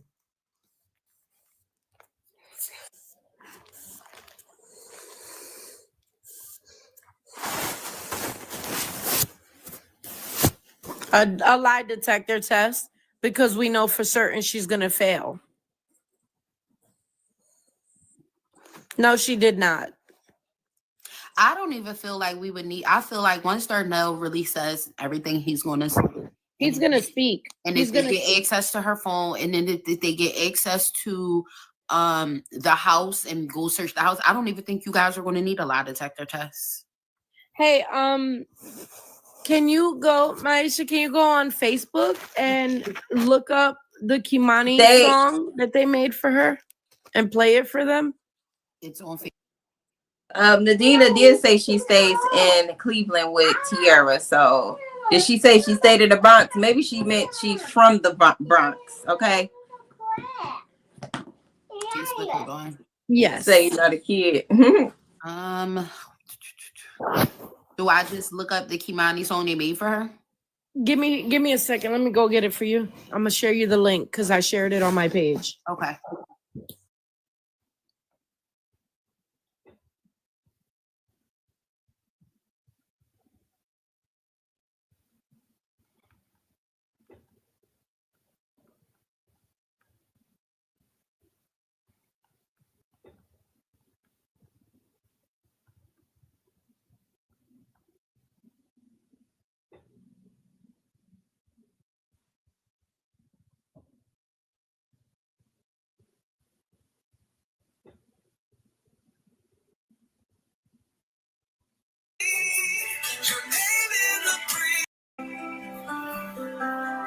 Shared it on my page. Okay.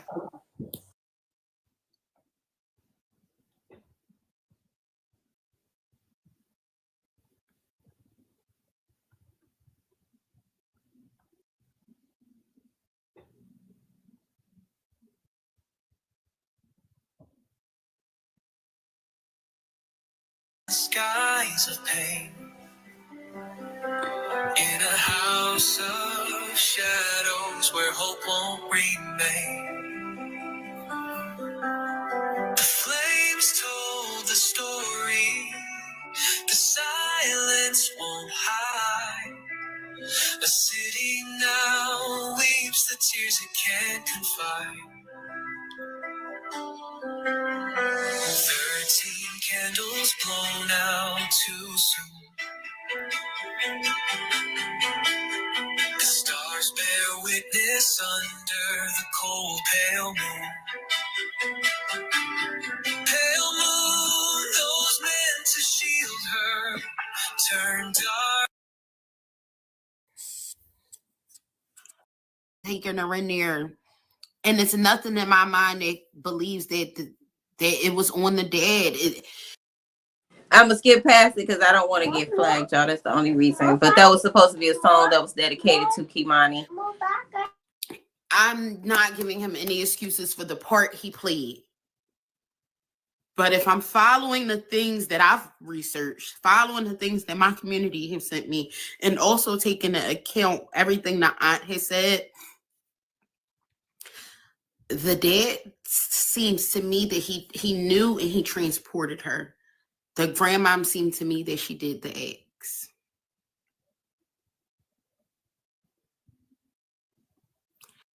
So who did the graping? It's like she was not only moved, she was raped, she was abducted, and then unalived.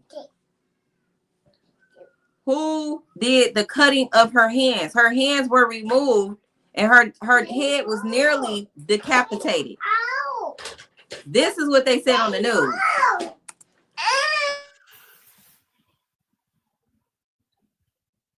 And maybe KP wasn't even his cousin. Maybe KP is just somebody in the neighborhood that he called cousin.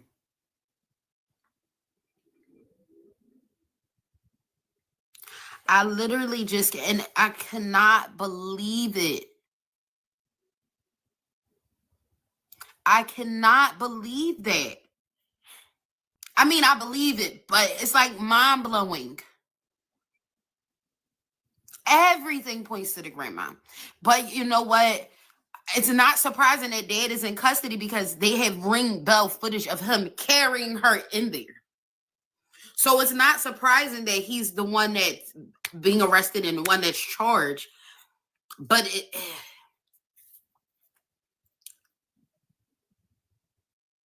not Scoop saying confessing her love. You know, that's what it's giving. You know, we only speculating, but it just sounds like they that she's trying to give him a pass, and I don't like that at all. I don't like that.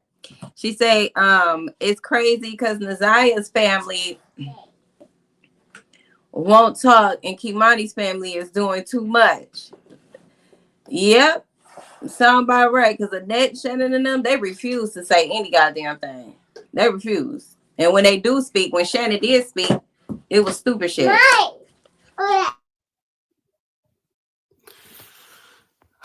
TikTok is telling me to ask you guys to help complete my live goal. So it's there if you guys want to help with that.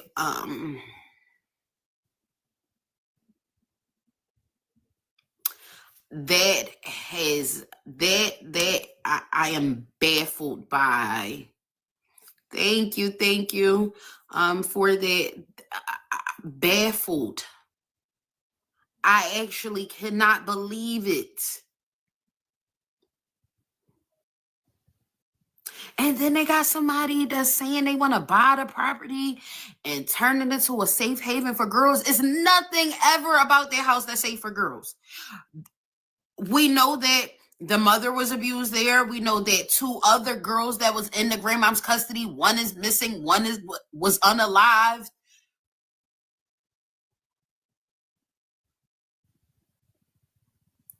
Two other young ladies that was in the grandmom's custody.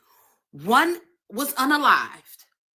And this baby told the teacher she was afraid to go home because she would be unalived like that little girl. Right? And then the other one was great and impregnated by the grandmother's son. Supposedly, I think it's the son. Don't quote me on by who. And then the grandma said she just left. She left. She didn't want to be here no more. She left. But come to find out, she's a missing person.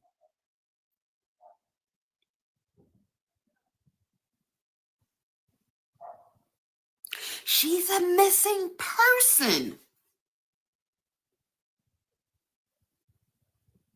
The thing is, she was able to get away with it prior to, so she thinks she know how the ropes. But the step that she missed is that when she did these things with the other 2 young ladies, however the one that's missing, I'm going to presume her unalive, and then the one that was found unalive, right? Enough questions wasn't answered. Enough questions wasn't asked. Right? So that makes me feel like they need to go back and research that.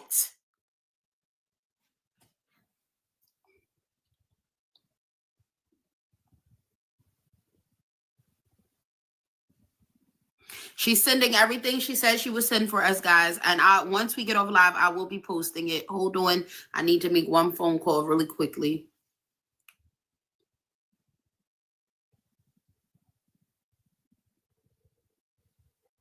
Miss, people do the same thing until they get caught because they think that that's a sure thing. But this time it wasn't, Dorothy. This time it wasn't a sure thing.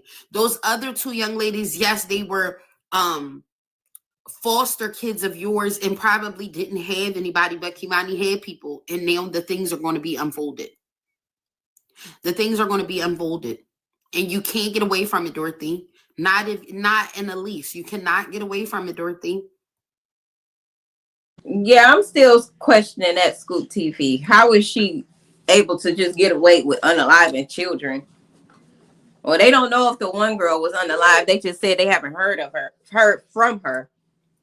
The one that was pregnant. You can't. You, Antoinette, and Annette, all of you guys are the poorest examples of a grandmother. You are the poorest examples of women, mothers. The poorest example. I told you, Kimani and Nazia, although this is tragic, they will expose every secret that was held on their backs. They will expose every secret that was held on their backs. You may have, and the thing is, when we think about the 2 grandmoms, when we think about the two grandmoms, we have to think of them as monsters, right? So we're going to think of them as monsters. And we have to know that so many more secrets have to come out because of them. Her grandmom's secrets is not just that she was abusing kids. Her grandmom's secrets is that it's two other young ladies that lives was taken. That's her grandmom's secrets. And that's why it's going to haunt her and it's going to come out. It will all come out. It will all come out. It will all come out. You see how as soon as I started saying certain things, the aunt say, wait, hold up. The lights is over here flickering. Although this is tragic events that happened to both of those two young ladies, the demise of their lives have come on the backs. If that light was over there flickering, it probably was Kimani saying you got it wrong. Sometimes we can't take everything as being right, because if they defending Darnell or making excuses for him and speaking of Darnell with such respect and reverence, I don't think that Kimani would take that as a great and awesome thing. He still moved her dead body. He still raped her. We're not going to ignore that. I don't think Kimani will be happy about that either. Okay? Of secrets. And ain't no telling how long it was going on. There's no telling how long it was going on. Remember, Dorothy said that Kimani didn't like boys at all. So could that have been because she was being touched? It just turns her off completely from boys at her age. Or maybe she just really wasn't interested in boys at all just because. But I don't think that this just happened that one night.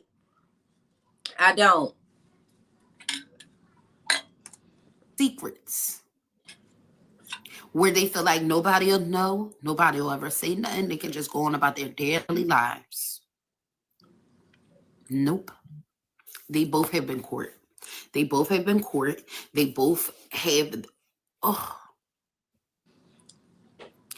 these babies will be able to rest finally from the rest that they wanted every day living with those women. They will finally be able to rest. They are going to expose every secret. Nothing will be able to be hidden. They will expose every secret on the backs of those women and those men that are responsible for every hardship they were faced. Hold on, y'all. Yeah, did they say anything? Here. She looked happy. She looked happy. Guys, so I'm going. Oh, I think the auntie is gone now. Okay. So this is pretty much it, you guys. What do y'all think about this interview? How do y'all feel about the auntie Nadine? I believe that was her name, or Nadine, or something to that extent. Also, have you guys seen the text messages that they are allegedly saying Dorothy texted to herself? Did y'all see those?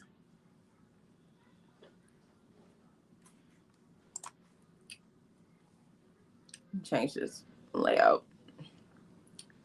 I was going to automatically go back. Did anybody see those text messages?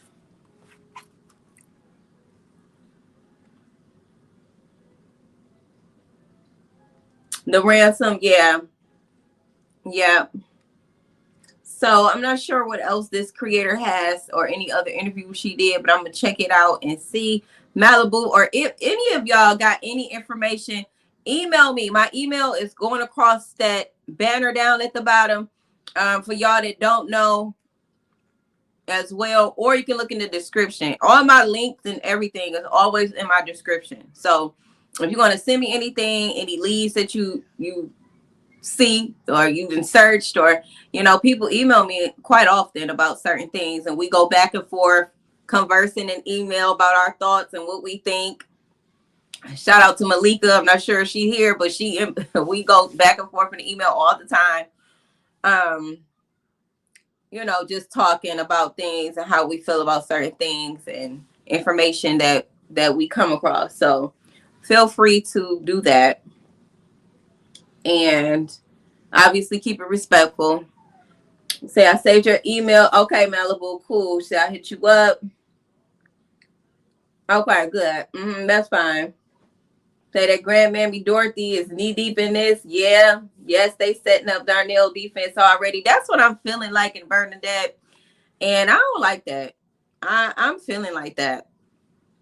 You know, you got to be very mindful of how you discussing a predator's name. Like, I don't ever want to make it seem like I'm on anybody's side that had anything to do with the disappearance of a child. So I'm not going to speak with any reverence when it comes to anybody that could potentially be involved in this case.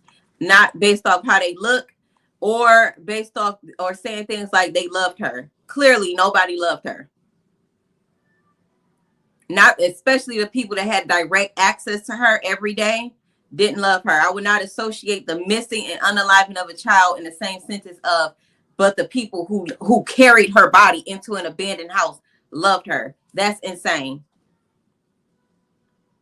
That's insane.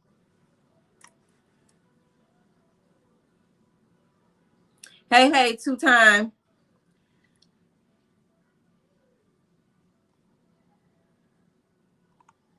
Yeah.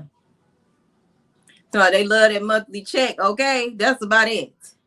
The only thing that they respected. So we know it was definitely some money involved. It was some type of gain here. Same thing with the Zaya's case. It was money involved. Okay. It was ping and sexual activities involved. It was something that they were getting out of this. You know, we'll probably never be able to wrap our logical sense around these type of heinous crimes that are committed by the people that have these children in their care. We will probably never be able to understand that, but we can definitely dissect and talk about it and come up with our own speculations, because I'm not believing a lot of this shit that I'm hearing. I'm gonna just tell y'all the 100% truth. I'm not believing it, and I'm not feeling the vibes here either. Yeah. Say they did not love her. Not at all. Not at all. All you hear is money. All I hear is money. Money, whoop ass. It was nothing I could do. I'm from the Bronx.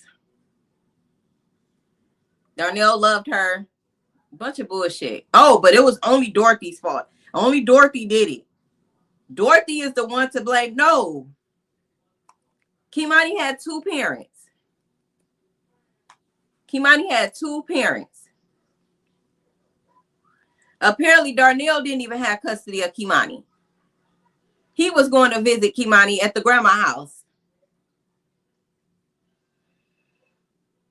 He ain't no better than Tierra. And Tierra says, make it seem like Darnell never showed any signs of mental, no, he never showed any signs of being mentally unstable or being a predator or being somebody to be, that wasn't safe around children. That's how Tierra make it seem. Tierra make it seem like she's never seen any of these weird behaviors that we clearly seen on his Facebook page. If he posted those type of behaviors on his Facebook page, that was something that he normally does. He felt comfortable doing that.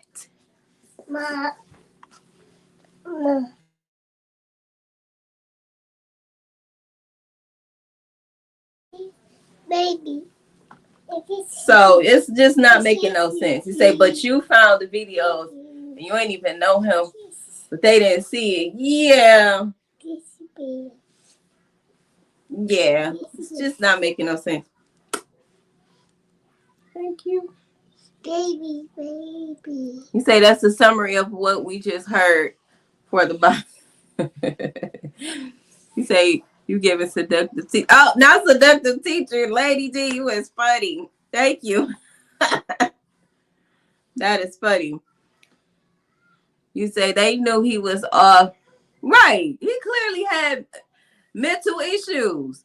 Clearly. We can see that. And we ain't even know. I don't have to meet him to know it. I can see it. So what are we talking about? We're talking about a bunch of mentally unstable people, a bunch of traumatized people. So to say what this person would do, wouldn't do, you don't know. People will do anything for money. In most cases, they'll do any fucking thing for money, including cover up a whole crime involving a child. That's the reason we still don't know where Naziah Harris is today. That's the whole reason, because people want to cover up shit because they're getting something out of it. But an easy way for me to get some answers out of their ass, cuff all their ass. Cuff all their ass up and see who talk first. Simple. Cuff them up, put them all in the cell, put them all in their cell, and I bet you they'll get to talk, because being locked up ain't no fun. Ain't no fun at all. So they'll talk then. You truly innocent, prove it. You know, this is just unfortunate. And I'm gonna go ahead and let you guys go. Luckily, we got this live in early today. I'm gonna try to post some of the I'm gonna try to post some of the clips from this live, and I'm gonna make this for my paid members, paid detectives only after a while. So if it goes to private or something like that, that's why I changed it. Okay, but I'm definitely going to post, ma'am. Definitely gonna post some recap footage. Okay, say like that is sickening, and this baby got tortured, right? Like, I feel like they trying to make light of it. It's like, no, this is very heavy, dark, sinister shit. Okay, they took the time to remove her hands and her throat, like, and you talking about who loved her? No. You say they was questioning Keimani mental. That's how I know that she knew he was off. Why would that even be a topic if she was so smart and advanced? Right. Makes sense, Lady D. Makes sense, because he was definitely mentally challenged. They probably thought maybe it got passed out to her. That makes sense. Yeah. You say, I do carpentry in that area Naziah lives in, and I get chills every time I'm not at work. It's just a sad situation. You say, nope, keep on talking on social media simply, Erica. Don't lock them up. Look, I be wanting people to talk right now. Talk. You say, very demonic. So, y'all, again, shout out to everybody that's going to catch this replay. Shout out to all y'all that's been here with me for the past 3 hours. Don't forget to check the links in the description. Even if you just clicking them and you want to read them and see what's going on, see what more I offer, do that. Okay, do that. I promise you, you won't be disappointed either. Also, if you purchase the Healing Trauma ebook, it comes with a free consultation with me. So, you know, we'll be able to discuss some things. And if you would like to further use my services and guidance towards that journey, okay, I'm always pushing for healing, because we need to heal people, okay? And the Patreon, also, if you guys would like to join the Patreon, join the Patreon.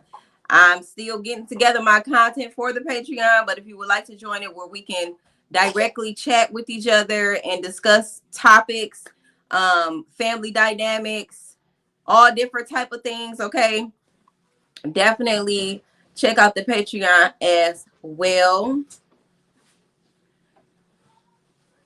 or join the YouTube channel, become a detective. Okay, Sherry C says, poor baby. Yes, yep.